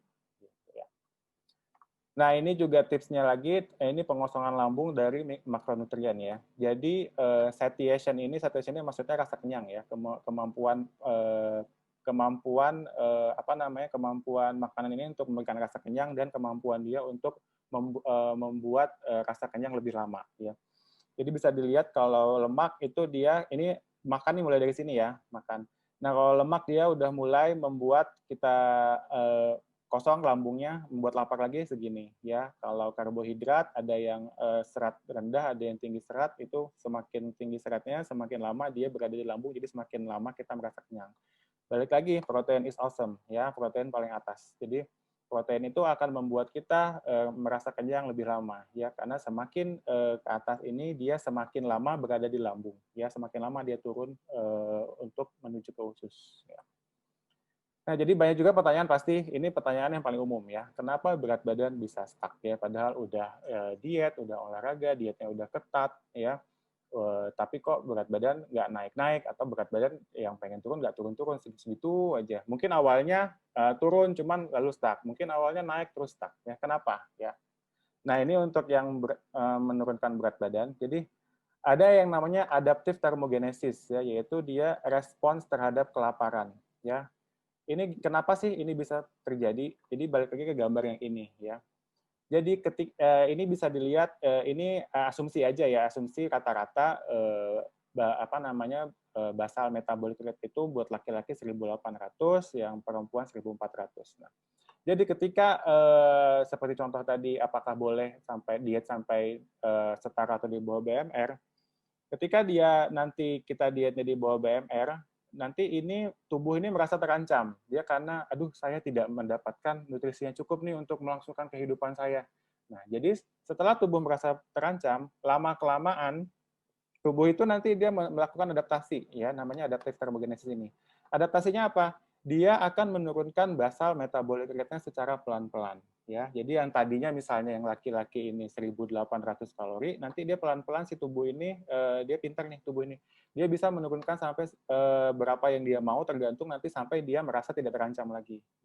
Jadi ketika dia BMR-nya udah turun, tapi kita makannya masih di hitungan kalori yang sama, jadi ya tetap jadinya kalori yang masuk jadi banyak. Jadi itulah yang menyebabkan berat badannya stuck. Ya. Jadi tipsnya apa? Jadi studi menunjukkan bahwa individu yang menjalani pola makan dengan memperbanyak pilihan sumber makan berdensitas energi rendah, ya seperti yang tadi, itu memiliki tingkat kesuksesan lebih tinggi dalam menurunkan dan mempertahankan berat badannya dibanding dengan hanya mengatur asupan jumlah kalori. Ya, jadi balik lagi ke densitas ini. Jadi sebenarnya ngitung kalori boleh ya, tapi jangan sampai terobsesi banget ya, karena sebenarnya nanti kalau terobsesi banget nanti malah stres jadinya, bener deh. Ya, saya pernah dalam situasi itu ya, tapi setelah saya belajar ternyata tidak sepelik itu ya. Jadi lebih baik kita mengatur densitas kalori makanan kita masuk ya, pilihan sumber makanannya kita atur yang bagus-bagus, itu malah lebih berhasil daripada yang benar-benar terobsesi banget sama menghitung kalori. Ya. Nah, coba yang kedua, perbanyak sumber makanan dengan pengosongan lambung yang lambat ya, jadi biar kita merasa kenyang lebih lama, jadinya ya kita jadi nggak terlalu banyak bisa makan berkali-kali dalam sehari ya. Nah, kalau yang sulit naik berat badan, ini masalahnya sebenarnya paling banyak adalah keliru memilih sumber makanan yang diperbanyak ya. Jadi makan yang penting kenyang tanpa memperhatikan sumber makanan. Biasanya banyakkan nasinya dibanyakin biasanya ya. Padahal sebenarnya nasi itu ya itu tadi dia densitasnya hanya di mediocre ya, hanya di tengah-tengah. Jadi nanti dia akan di metabolisme problemnya kan kalau orang kurus itu kan metabolismenya kan genetically ya, secara genetik kan dia memang tinggi. Ya, jadi dia sebenarnya perlu makanan-makanan yang densitas energinya tinggi tapi dengan jumlah yang sedikit. Nah, tapi kalau nasi kan dia berada di tengah-tengah tuh. Jadi dia densitas energinya nggak terlalu tinggi ya. Jadi tipsnya itu perbanyak sumber makanan dengan densitas energi tinggi agar dapat makan yang kenyang dan dengan kalori yang benar-benar tinggi ya. Kemudian yang kedua, perbanyak sumber makanan dengan pengosongan lambung yang cepat ya, agar cepat lapar kembali dan bisa makan lagi. Nah, kemudian yang ketiga ada mikronutrien ya. Sesuai namanya mikro. Mikro itu dia dibutuhkan dalam jumlah sedikit ya. Tapi dia tetap penting, walaupun sedikit dia tetap harus kita konsumsi ya. Karena dia diperlukan untuk menjalankan fungsi tubuh ya. Jadi kalau yang esensial itu dia terdiri dari vitamin dan mineral. Kalau non esensial itu maksudnya ini esensialnya yang tadi ya, yang dia benar-benar dibutuhkan oleh tubuh ya. Kalau non esensial ini maksudnya dia tubuh tidak perlu untuk melakukan fungsi tubuhnya, tapi kalau kita mengonsumsi fitokimia ini itu akan meningkatkan performa kita, akan meningkatkan imunitas kita, akan meningkatkan kesehatan kita ya. Jadi tipsnya apa biar semua ini bisa tercover? Makanlah sumber makanan nabati yang berwarna-warni ya, karena bisa dilihat nanti bisa di search di Google, di image Google, warna-warna dari masing-masing makanan nabati itu mengartikan kandungan vitamin apa yang terkandung ya. Misalnya buah-buahan kuning banyak mengandung vitamin C, buah-buahan yang berwarna jingga banyak mengandung vitamin B dan sebagainya. Ya, jadi tipsnya makanlah sumber makanan nabati yang berwarna-warni. Ini ada saya share penelitian pengaruh mikronutrien terhadap suplementasi mikronutrien ya terhadap imun sistem dan COVID-19 ya. Nah, jadi bisa dibaca intake yang adekuat terhadap mikronutrien ya seperti multivitamin itu bisa meningkatkan imun sistem yang mempunyai peran sebagai antivirus dan pertahanan antibakteri ya. Nah, jadi ini adalah mikronutrien yang paling sering diberikan pada pasien COVID-19 kalau di rumah sakit ya, yaitu vitamin C, vitamin D, dan zinc ya. Pertanyaannya pasti harus berapa banyak ya, apakah perlu suplementasi, perlu multivitamin atau enggak ya. Ini dia faktanya. Jadi sebenarnya vitamin C di tubuh itu hanya diperlukan segini ya, maksimal hanya 90 mg ya. Jadi nggak usah banyak-banyak kan nanti kalau dia kelebihan juga akan dibuang ya, nggak akan dipakai di tubuh ya. Jadi ini semua nanti sebenarnya bisa didapatkan dari sumber makanan yang alami sebenarnya. Ini vitamin D maksimal hanya 20 mg diperlukan, jadi nggak banyak-banyak ya. Kemudian yang ini yang zinc atau seng paling banyak hanya sekitar 15-18 mg ya. Jadi kalau untuk multivitamin yang dosis-dosis tinggi nanti sebenarnya kalau dari saya sih lebih baik yang alami daripada yang buatan ya. Iklan-iklan di TV juga pasti dia kalau mengiklankan pasti dia akan bilang konsumsilah bila perlu ya. Jadi itu nanti ada situasi-situasi tertentu memang yang memang harus memakai multivitamin dosis tinggi. Ya, ini vitamin C yang tadi kebutuhannya hanya di bawah 100 mg. Ini semua bisa didapat dari satu buah jambu biji, satu mangkuk brokoli, ya, kemudian satu mangkuk kembang kol dan sebagainya. Ya, jadi sebenarnya dari makanan sudah cukup untuk memenuhi kebutuhan harian vitamin C. Ya. Ini vitamin D itu yang paling gampang, paling murah didapat yaitu gimana berjemur. Ya, cukup vitamin D dan sinar matahari. Ya.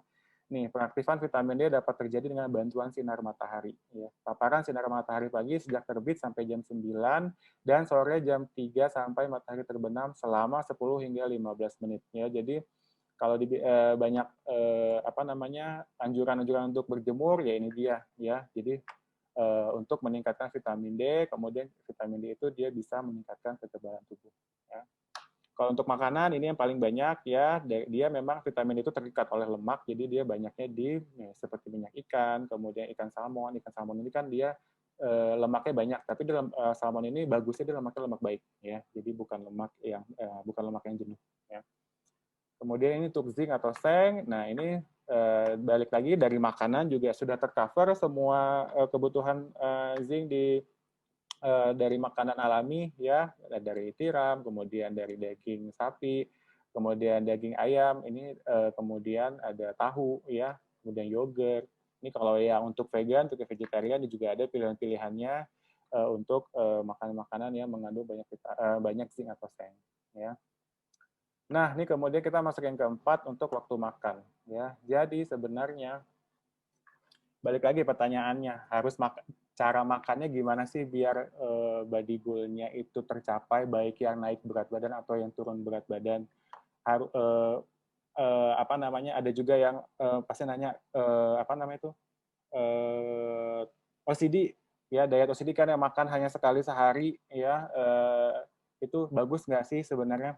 Nah, jadi sebenarnya balik lagi ke yang bawah ya, keseimbangan energi. Jadi sebenarnya mau bagaimanapun model dietnya, mau berapa kali pun waktu makannya, mau berapa kali pun frekuensi makan dalam sehari, mau 3 kali, 4 kali, 5 kali, balik lagi semua ke keseimbangan energi ya. Balik lagi ke ini, total calories are what matter ya, not your meal frequency. Jadi mau berapa kali pun semua, asal semuanya itu, ini hanya contoh ya 1800 ya. Kalau dia semuanya sesuai dengan yang dibutuhkan, sesuai dengan tujuan ya, mau menaikkan berat badan atau menurunkan berat badan, nah inilah dia intinya di sini ya, bukan di sini ya. Dan satu lagi yang penting juga, the best number of meals per day is the number of meals you enjoy ya. Jadi harus happy dan enjoy. Karena apa? Ketika kita diet atau olahraga atau memilih olahraga yang membuat kita tidak happy atau tidak enjoy, udah pasti gagal deh. Jamin deh, paling lama sebulan deh itu tahan ya, pasti habis itu udah nggak tahan lagi, langsung ada namanya binge eating ya, yaitu dia makannya jadi hamburadul, jadi hambur-hamburan ya. Jadi tipsnya itu ya sesuaikan dengan aktivitas dan rutinitas sehari-hari ya, mau berapa kali makan, sempatnya gimana, tujuannya gimana, balik lagi pokoknya yang penting balik lagi harus berapa kalorinya ya. Ya, ini untuk bahas suplemen. Suplemen saya nggak bahas banyak karena kita bahasnya nutrisi ya, karena sebenarnya nutrisi yang alami memang lebih baik, tapi suplemen itu boleh dikonsumsi dan ada untuk berbagai macam alasan ya. Jadi sesuai dengan namanya, suplemen itu dia tambahan atau pelengkap ya. Jadi dia berfungsi itu membantu performa dan kesehatan ya. Dan dia tidak ditujukan untuk menggantikan makanan pokok ya. Kemudian balik lagi, sebenarnya mau pakai suplemen apapun, intinya suplemen apapun bagus ya, apapun sesuai tujuannya itu bagus ya. Tapi balik lagi apabila pola makan, kemudian program latihan dan istirahat belum teratur, maka pengguna suplemen itu tidak akan optimal ya. Pertanyaan yang paling sering pasti ya, perlu nggak sih suplemen dan aman nggak sih suplemen? Ya balik lagi tadi, suplemen apapun dia bagus ya, yang penting dia tipsnya terdaftar di BPOM atau FDA. Udah banyak, ada web-base-nya untuk ngecek-ngecek BPOM dan FDA, tinggal dicek aja di web apakah nanti dia terdaftar BPOM atau enggak, kalau enggak di BPOM terdaftar di FDA atau enggak ya. Kemudian tipsnya untuk milih suplemen itu pilih yang memang zat gizinya itu sulit diperoleh di makanan-makanan yang alami ya, misalnya nanti kayak ada contohnya kayak kreatin itu kan susah tuh dapatnya dari makanan alami. Kemudian untuk performance enhancer kayak kafein itu kan, untuk kalau kopi kan bermasalah bagi orang-orang yang punya sakit lambung. Jadi kalau dia mau mengenhance, meningkatkan performanya ya mungkin bisa mengkonsumsi suplemen yang mengandung kafein yang memang sulit dia dapat kalau dia minum kopi yang alami ya. Kemudian ketahui betul manfaat dan tujuannya ya. Jadi jangan asal minum suplemen, jangan asal konsumsi suplemen tapi nggak tahu manfaat dan tujuannya apa ya, malah nggak kecapai nanti tujuannya. Kemudian pakailah dari penjual dan produsen yang terpercaya. Kemudian gunakan sesuai waktu, dosis, situasi dan kondisi yang sesuai ya. Nanti bisa disesuaikan kalau whey itu kapan, kalau kreatin itu kapan ya, pokoknya semua sesuai ya, pasti nanti tujuannya tercapai ya. waspada klaim yang hasilnya instan ya, seperti yang tadi Mas Oscar juga udah bahas sebelumnya. Jadi olahraga body goals itu ya nggak ada yang instan ya, semuanya harus terstruktur, terukur, dan teratur, dan kemudian komitmennya ya. Ya ini contoh website BPOM ya, jadi semua produk bisa dicek di BPOM. Jadi gimana nanti untuk memilih suplemen yang baik. Ya, ini intinya sebenarnya diet itu yaitu eat what makes you happy. Asal tahu, asal bisa terukur ya apa yang dimakan, kemudian harus dibakar juga ya, kemudian makanlah makanan-makanan yang memang bersumber dari sumber makanan yang baik ya, karena makanan yang baik akan menciptakan mood yang baik pula. Oke, terima kasih. Terima kasih Dr. Ivan atas materi yang sudah dijelaskan. Ya. Saya sedikit summary ya, sama-sama seperti yang disampaikan Mbak Mini tadi, artinya kita juga harus memperhatikan kalori in dan kalori out ya dok ya? Ya, betul. Oke, terima kasih atas materinya. Untuk narasumber Mbak Mini, Dr. Ivan, dan Pak Eskar, saya mohon izin untuk standby sebentar karena ada beberapa pertanyaan dari partisipan. Saya akan bacakan yang pertama itu dari Mas Baginda. Mas Baginda, apakah masih bersama kami? Oke, akan saya langsung bacakan pertanyaan dari Mas Baginda. Saya mau tanya, porsi saya makan banyak, tapi berat badan nggak tambah-tambah. Bagi tips nambah berat badan, Pak. Oke, ini ada saya akan bagi. Yang pertama, untuk nutrisinya akan dijawab oleh Dr. Ivan, dan kemudian yang kedua, Mbak Mini akan menjawab dan menjelaskan mungkin latihan apa saja yang bisa dilakukan atau ada pola yang bisa dilakukan untuk menambah berat badan, atau mungkin menambah repetisinya atau justru malah mengurangi repetisinya. Untuk itu kita jawab dari jawaban kita dengar dari jawaban Dr. Ivan terlebih dahulu. Silakan dok, waktu dan tempat. Oke. Tadi dengan Mas siapa tadi? Mas Baginda. Mas Baginda. Mas Bagindanya ini nggak bisa. Mas Bagindanya online dok. Bisa di-unmute dulu Mas Baginda. Bisa nggak interaktif kira-kira? Mas Baginda, apakah bisa interaktif? Nggak apa-apa kalau kameranya nggak on cam.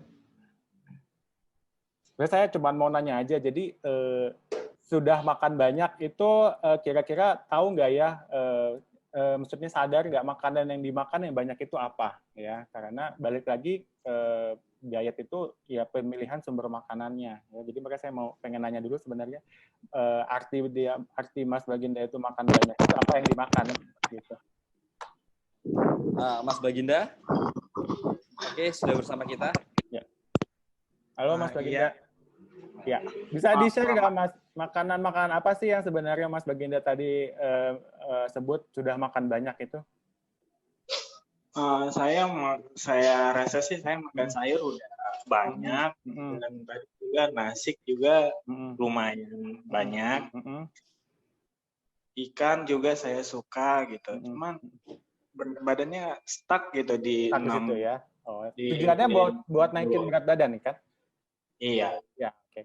Jadi saya jawabnya gini, balik lagi ke densitas energi yang tadi saya share ya. Jadi untuk mendapatkan berat badan yang untuk mendapatkan target menaikkan berat badan, jadi itu harus mengkonsumsi makanan yang densitas energinya tinggi ya, yang maksudnya yang dia terkandung kalorinya tinggi ya, tapi tapi bisa diperoleh dalam jumlah yang sedikit ya. Jadi nggak cepat kenyang, tapi kita bisa dapat kalori yang tinggi ya. Jadi sebenarnya sayur, ikan, nasi, dibanyakin nggak apa-apa. Tapi baiknya ditambahkan minyaknya ya. Misalnya, Masnya konsumsi minyak zaitun misalnya, atau minyak virgin coconut oil (VCO) ya.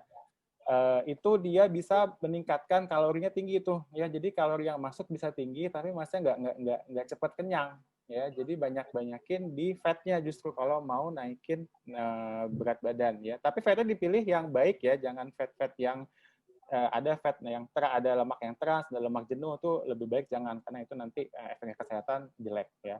Kemudian cari yang bahannya liquid atau cairan ya, misalnya minuman-minuman yang mengandung krim ya, minuman-minuman yang mengandung susu ya, itu karena teorinya gini, semakin cair itu sumber makanannya, semakin cepat dia kosong lambungnya. Jadi nanti masnya bisa ngerasa lapar lagi, bisa makan lagi gitu ya. Jadi tipsnya gitu, banyakin sumber lemaknya ya, terutama yang dari minyak-minyakan ya, atau biji-bijian juga bisa.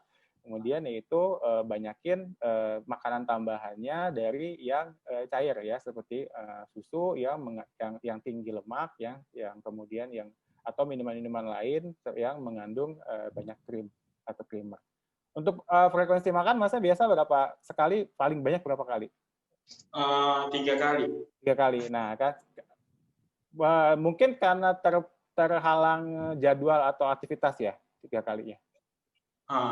Atau karena kenyang aja? Atau karena nggak pengen makan aja? Sebenarnya sih kalau aktivitas nggak ganggu makan sih. Nggak ganggu makan ya? Oh, ya. Balik lagi, ya gimana cara kita mendapatkan sumber makanan yang pengosongan di lambungnya lebih cepat ya. Jadi dia lebih cepat turun ya. Ketika dia lebih cepat turun, nanti kita akan merasa cepat lapar lagi ya. Sebenarnya sumber makanannya sama tuh, yang cepat turun sama yang densitas energi tinggi sama ya. Dia ke yang kiri tadi, yang fat dan biji-bijian ya, lemak dan biji-bijian. Itu sih tipsnya kalau untuk nutrisi. Oke, Bang. Makasih. Ya. Terima kasih Dr. Ivan atas jawabannya. Semoga Mas Baginda bisa menangkap apa yang sudah dijelaskan oleh Dr. Ivan. Sekarang kita pindah ke Mbak Mini. Gimana Mbak Mini? Mungkin ada porsi latihan yang berbeda yang harus diterapkan apabila kita ingin menambah berat badan, ataukah repetisinya ditambah atau malah justru dikurangi? Waktu dan tempat kami persilakan Mbak Mini. Sorry, tadi apa pertanyaannya? Sorry. Oke, porsi saya sudah makan banyak, tapi berat badan nggak nambah-nambah. Minta tips nambah berat badan. Oke. Si Mas Bagindanya sekarang olahraganya sejauh ini apa aja? Kalau boleh saya tahu. Sejauh ini saya nggak olahraga sih, cuman bergerak sih, sebatas nyapu, ngepel gitu. Oh gitu. Maksudnya seperti kayak bersepeda yang simpel aja. Enggak sih. Enggak. Nah, cuman, ya mungkin. Kalau sore saya lari sih sore. Terkadang. Ya. Pernah nggak sekali-sekali angkat beban atau ke gym gitu? Enggak. Atau simpelnya di rumah deh, seperti push up yang gerak dengan alat badan sendiri gitu. Push up sih cuman nggak rutin, ya kayak tadi mager. Oh, mager. Mungkin itu salah satu kuncinya. Seperti tadi udah dijelaskan sama Dr. Ivan, kalau masalah nutrisi kan sudah disampaikan. Nah, coba deh Mas Baginda sekali-sekali datang ke gym buat latihan beban, atau misalnya memang sekarang masih COVID, bisa latihan di rumah seperti push up atau apa. Tapi kalau misalnya memang benar-benar mau, beratnya sekarang berapa, sorry? 60. Tingginya berapa? Tinggi 176. Ya, memang harus nambah berat badan. Sekali-sekali deh datang ke gym, coba latihan beban. Nggak apa-apa, masih dianggap pemula sekali, nggak apa-apa. Memang kan niatnya mau menambah berat badan. Ya kan? Sekalian nutrisi sudah dijelaskan oleh Dr. Ivan, pergi ke gym. Kalau misalnya memang nanti ada trainer di situ, bisa minta dijelaskan latihan apa sih buat pemula gitu kan. Kalau buat saya pribadi ya, memang ada tuh member saya kebetulan memang dia awalnya kurus sekali. Tapi karena memang dia pergi ke gym, rajin, alhasil memang dia sekarang berat badannya nambah dan porsi badannya tuh padat sekali gitu loh. Dia tinggi, dulu kurus, stuck, beratnya segitu-segitu aja. Karena dia coba ke gym, latihan beban pelan-pelan, ya kebetulan memang saya yang pandu kan, saya pakai segala macam variasi seperti piramid, superset atau apa. Alhasil dia sekarang berat badannya menambah, badannya tambah padat, dan sedikit bermasal, sudah sedikit bermasal. Ya harusnya ya itu, tadi nutrisi sudah ada pemasukan, ya harus diimbangi dengan olahraga. Gitu. Sebaiknya memang harus dicoba dengan latihan beban deh. Oke, Bu. Oke, terima kasih Mbak Winnie. Berarti artinya perlu ada pola repetisi dan superset yang harus dilakukan, mungkin bisa menjadi salah satu alternatif untuk menambah berat badan ya Mbak Mini ya. Ya, benar. Jadi berat badan itu bukan berarti hanya, gue makan banyak nih, gue udah makan macem-macem nih, gue udah masukin karbo macem-macem nih, gue udah makan nasi putih istilahnya misalnya 2 piring, kok berat badan gue nggak naik-naik. Ya sekarang kalau masuk semuanya begitu, naik enggak, stuck enggak, tapi kan lemak malah ada gitu loh. Kalau misalnya memang diimbangi dengan berolahraga, seperti tadi mengangkat beban atau apa, itu pasti nanti ada hasilnya gitu. Pasti nanti ada peningkatan buat penambahan berat badan. Gitu. Dan nggak membutuhkan waktu lama kok. Hitunglah misalnya minimal 3 bulan atau latest 6 bulan itu sudah ada peningkatan buat berat badan. Jadi balance antara nutrisi yang masuk dan latihan itu nanti pasti ada hasilnya. Gitu. Oke, terima kasih Mbak Mini atas jawabannya. Ya. Kita sekarang pindah ke pertanyaan yang kedua, yaitu ini ada pertanyaan dari Mas Fandri Hotdotua. Mas Fandri, apakah masih bersama kami? Oke, saya izin membacakan pertanyaannya dari Mas Fandri. Pertanyaannya ini ditujukan untuk Dr. Ivan ya. Sebelum saya mengikuti fitness, lengan saya tidak ada stretch mark. Tapi setelah saya mengikuti fitness, kenapa lengan saya ada stretch mark ya? Apa itu penyakit atau apa ya, Dok? Silakan Dr. Ivan, waktu dan tempat kami persilakan. Oke, saya coba jawab dari segi medis ya. Tapi saya sebenarnya punya pertanyaan, ini berat badan sebelumnya berapa ya? Berat badan sebelumnya berapa, kemudian setelah ikut fitness pas muncul stretch mark ini berat badannya berapa? Karena kalau dia memang dari awalnya dari gemuk sekali, kemudian dia permukaan kulitnya sudah meregang, ya, kemudian waktu dia berat badannya turun, nah itu nanti stretch mark mulai kelihatan tuh stretch marknya, karena itu sebenarnya bekas dari peregangan kulit yang pertama waktu dia berat badannya masih besar, ya. Nah, nanti pada saat dia kurus, dia mulai kurus, nah mulai kelihatan tuh dia mulai kulitnya kelihatan stretch marknya. Tapi ada juga yang memang bawaan genetik sih. Pertanyaannya lagi yaitu dari orang tuanya atau kakek neneknya itu ada yang punya stretch mark nggak? Karena memang bisa itu memang penyakit turunan, yaitu penyakit penyakit jaringan ikat namanya ya. Itu penyakit yang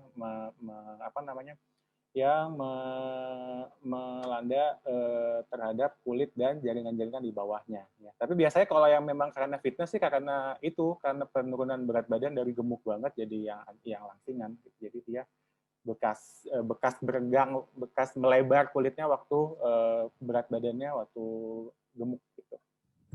Oke, terima kasih Dr. Ivan. Artinya stretch mark itu bisa terjadi karena adanya penurunan berat badan, ya. Jadi permukaan kulitnya sedikit merenggang gitu ya. Yang tadinya awalnya meregang, kulitnya udah kurus, tapi kulitnya dia nggak bisa balik lagi ke awal gitu. Ya. Oke, siap. Untuk terapi nanti banyak sih terapinya itu, tapi itu memang harus estetik sih, nggak bisa dengan makanan atau apa sih, nggak bisa. Memang tuh terapinya lebih ke estetika memang. Terima kasih Dr. Ivan atas jawabannya. Semoga Mas Andri bisa sedikit menangkap dan puas dengan jawaban yang sudah dijawab oleh Dr. Ivan. Sekarang kita lanjut ke pertanyaan yang ketiga untuk Pak Eskar dari Mas Arham. Mas Arham, saya izin bacakan pertanyaannya. Tolong dijelaskan untuk latihan aerobik dengan intensitas tinggi di masa pandemi ini bagaimana bagusnya? Pak Eskar, waktu dan tempat kami persilakan. Oke, terima kasih Mas Aldi. Mas Arham atau Bang Arham, ini masih ada nggak ini? Masih join nggak? Kalau nggak, saya akan jawab. Baik, tadi saya sampaikan di materi yang saya buat bahwa olahraga itu harus punya tujuan.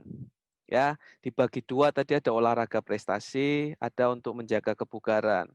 Nah, kalau pertanyaannya olahraga aerobik dengan intensitas tinggi, ini saya ingin tahu dulu nih, Bang Arham ini atau Mas Arham ini beliau atlet atau sudah rutin olahraga atau tidak terlatih baru mau mulai latihan. Karena apa? Balik lagi. Tujuannya apa? Ya olahraga itu kan tadi ada aerobik, anaerobik, ada high intensity interval training ya atau weight training. Nah, Kalau untuk yang intensitas tinggi biasanya diperuntukkan untuk para atlet yang memang dia orientasinya untuk prestasi. Bahkan di Indonesia atlet pun ini dalam tanda kutip dipaksa untuk jangan tinggi dulu nih, apa namanya, intensitasnya. Karena barangkali mungkin faktor lingkungan, faktor kultur, disiplin, dan lain sebagainya kita belum bisa seperti di luar. Di luar pun tadi di paparan saya sebutkan ada atlet elit Ronaldo yang sepak bola, Neymar, Ibrahimovic yang sudah jelas dia fit aja dia terpapar gitu. Kenapa bisa? Tadi sebetulnya sudah dijelasin oleh Dokter Ivan. Pada saat seseorang ini mager, sedentary life, dia rawan akan adanya penyakit degeneratif. Sebaliknya, ketika seseorang juga intensitasnya tinggi, ini juga ada peluang untuk terjadinya yang namanya overtrain. Sebetulnya nggak harus overtrain pun. Ketika ini sudah main di intensitas 90 atau 80 atau 90% dari denyut nadi maksimal kalau kita bicara aerobik, itu ada istilah itu namanya open window. Ya, ketika seseorang atau atlet katakanlah dia habis latihan maksimal, namanya atlet kan dia harus maksimal karena orientasinya prestasi. Belum lagi olahraga yang dia udah terkungkung oleh satu bisnis seperti di luar sepak bola itu NBA dan lain sebagainya sudah menjadi satu industri besar, banyak lini kehidupan yang tergantung, mau nggak mau itu harus tetap jalan. Atlet pun dia mau nggak mau harus mempersiapkan diri, udah terjun ke medan laga, dia orientasinya kan pasti menang, dapat bonus, dapat dan lain sebagainya. Sehingga ketika dia melakukan latihan dengan intensitas maksimal, ada istilah yang namanya open window. Open window ini adalah dia kalau dalam teorinya, saya mohon maaf nggak sempat masukkan, dia berkisar antara 3 jam sampai 80 jam setelah latihan maksimal, itu ada satu kondisi di dalam tubuh yang dia itu rentan mengalami penurunan daya imunitas ya setelah dia melakukan aktivitas dengan intensitas tinggi. Nah, dalam kondisi seperti inilah asumsi saya pun kenapa bisa atlet-atlet elit itu terpapar virus corona. Ya, ketika dia habis latihan maksimal ada open window terjadi kisaran 3 jam sampai 85 jam atau maksimal 3 hari ya, itu space-nya 2-3 hari, dia berada dalam kondisi imunitasnya dia itu turun. Nah, ini sangat rentan terpapar virus. Mungkin kalau dokter ada bisa mengoreksi, mungkin silahkan dikoreksi dok, tapi teori yang saya baca demikian. Nah, ini harus diwaspadai. Walaupun tentunya atlet-atlet elit itu kenapa Ibrahimovic 4 hari bisa dia pulih kembali. Dalam kisaran waktu yang relatif singkat, Ronaldo, Neymar, dan para atlet lain dia bisa lebih cepat pulih ya karena memang sebagai atlet, sebagai pejuang perang ya di dunia olahraga, dia didukung oleh supporting system yang maksimal dari sisi nutrisinya, ya dari sisi recovery-nya, dari sisi macam-macam spot medisinya dia dipenuhi secara maksimal dan tentunya dia sudah punya modal dalam tubuhnya itu kondisi fisik yang memang prima karena terlatih sehingga perlindungan dari dalamnya dia, proteksi di dalamnya dia itu kuat gitu loh.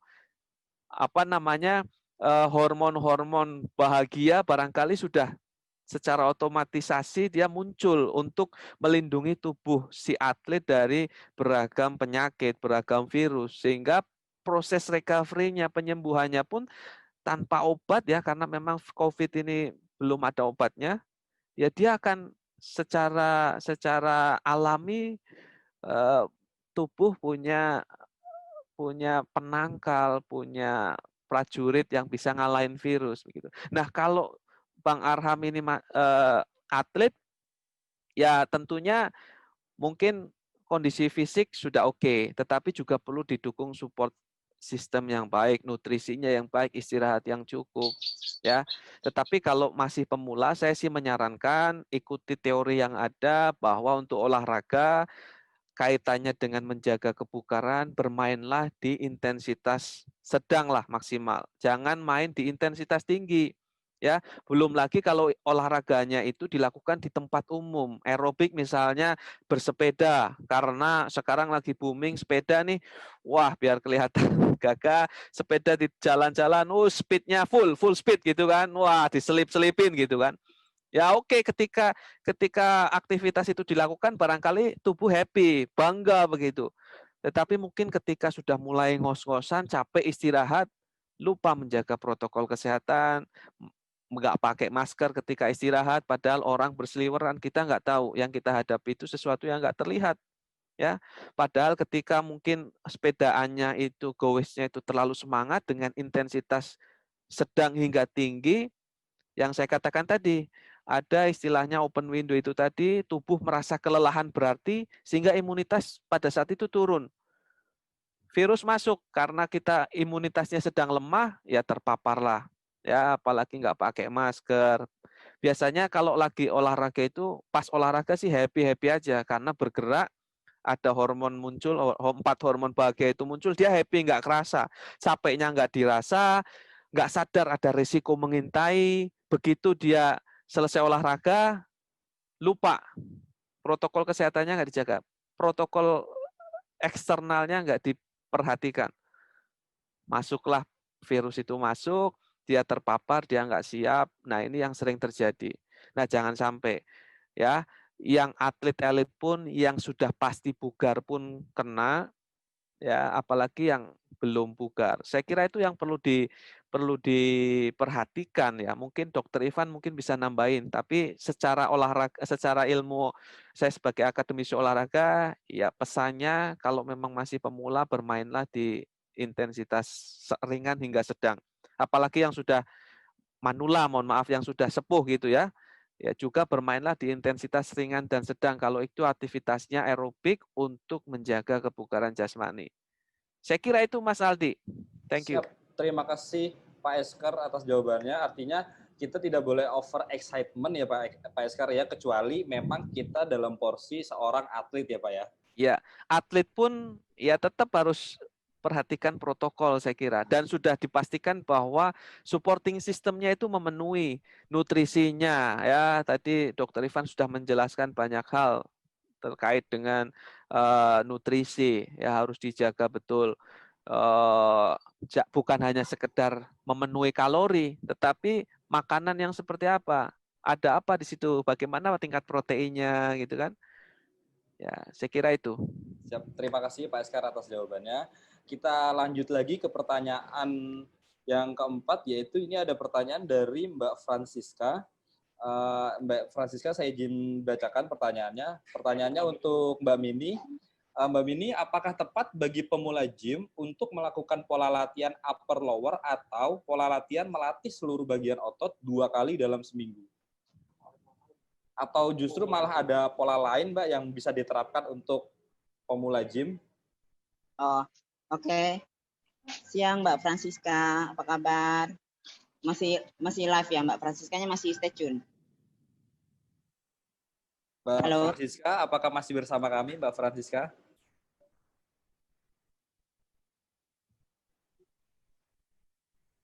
Oke. Saya jelasin ya. Mungkin Mbak Francisca pemula ya berarti ya? Dalam konteks ini sepertinya pemula. Oh ya, di Mbak Francisca jawab di chat Mbak Mini. Oh oke, pemula. Ya. Mungkin Mbak Francisca ya. Mau mencoba pergi ke gym dan ingin mengetahui apakah gerakan lower upper body seperti apa, gerakan buat lower body seperti apa. Memang orang kan menginginkan tubuh yang proporsional, simetris, indah, apalagi perempuan ya, dia pengen punya tubuh lebih seksi. Sebetulnya simpel aja kalau misalnya buat pemula bisa melakukan gerakan seperti saya bilang tadi, karena masih masa pandemi kita bisa melakukan gerakan di rumah, treatment. Tapi kalau memang mencoba untuk pergi ke gym dengan mematuhi semua protokol yang ada diterapkan di gym, oke. Untuk gerakan yang buat upper body, sepertinya seperti gerakan shoulder ya, misalnya shoulder nih. Kita menginginkan perempuan ya, cewek atau cowok sama aja. Kita menginginkan buat uppernya itu, buat shouldernya itu kita tegap. Nggak mau kita jalan bungkuk, ya kan? Kita tegap. Kita bisa melakukan seperti gerakan shoulder, seperti ini ya. Nah, ini dumbbell press. Kita bisa memakai, kalau bisa punya beban di rumah, kita bisa pakai beban di rumah, seperti seringan ya, karena pemula kita pakai yang ringan dulu, sampai kita tahu untuk kekuatan diri kita sendiri seperti apa. Itu yang buat lower ya. Saya peragakan ya. Nah, ini saya pakai dumbbell yang plastik. Ini bebannya setengah kilo, anggaplah ini.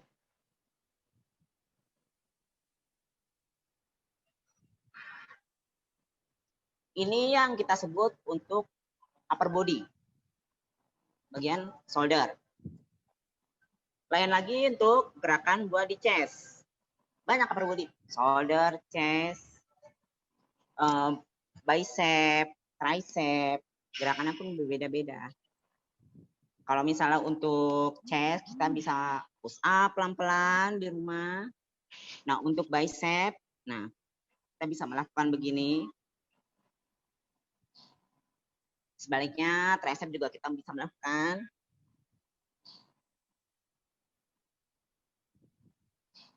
Itu buat upper.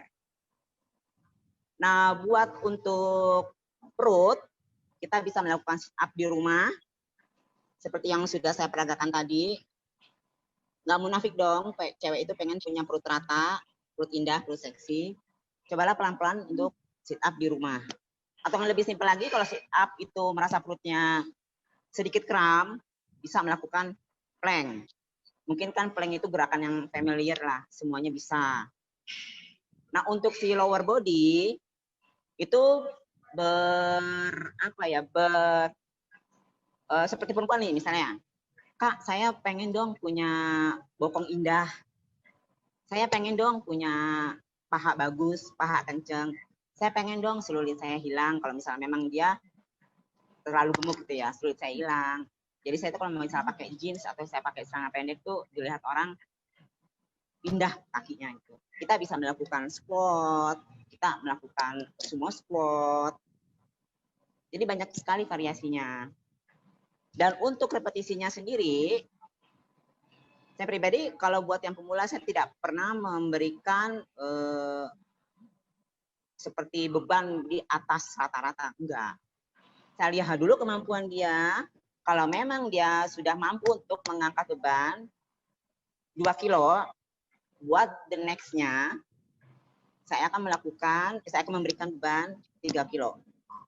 Begitu selanjutnya, saya up sampai saya tahu sendiri di mana kekuatan dia sampai dia value.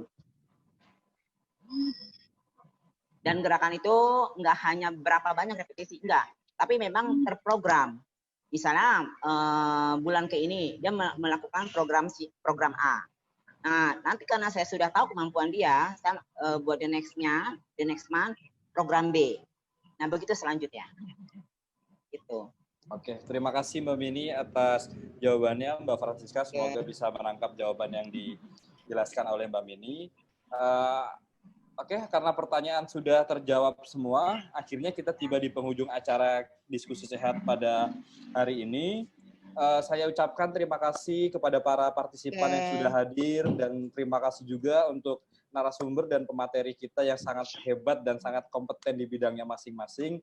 Semoga materi yang telah disampaikan oleh narasumber dan pemateri kita pada hari ini bisa bermanfaat bagi kita dan bisa berguna untuk disebarkan kepada yang lainnya. Saya selaku moderator meminta maaf apabila dalam acara ini masih banyak kekurangan dan kesalahan. Dan mewakili tim Independent Training juga meminta maaf apabila banyak kekurangan dalam acara diskusi sehat pada hari ini. Akhir kata, saya ucapkan terima kasih. Assalamualaikum warahmatullahi wabarakatuh. Selamat siang dan salam olahraga. Jaya. Jaya.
Bye.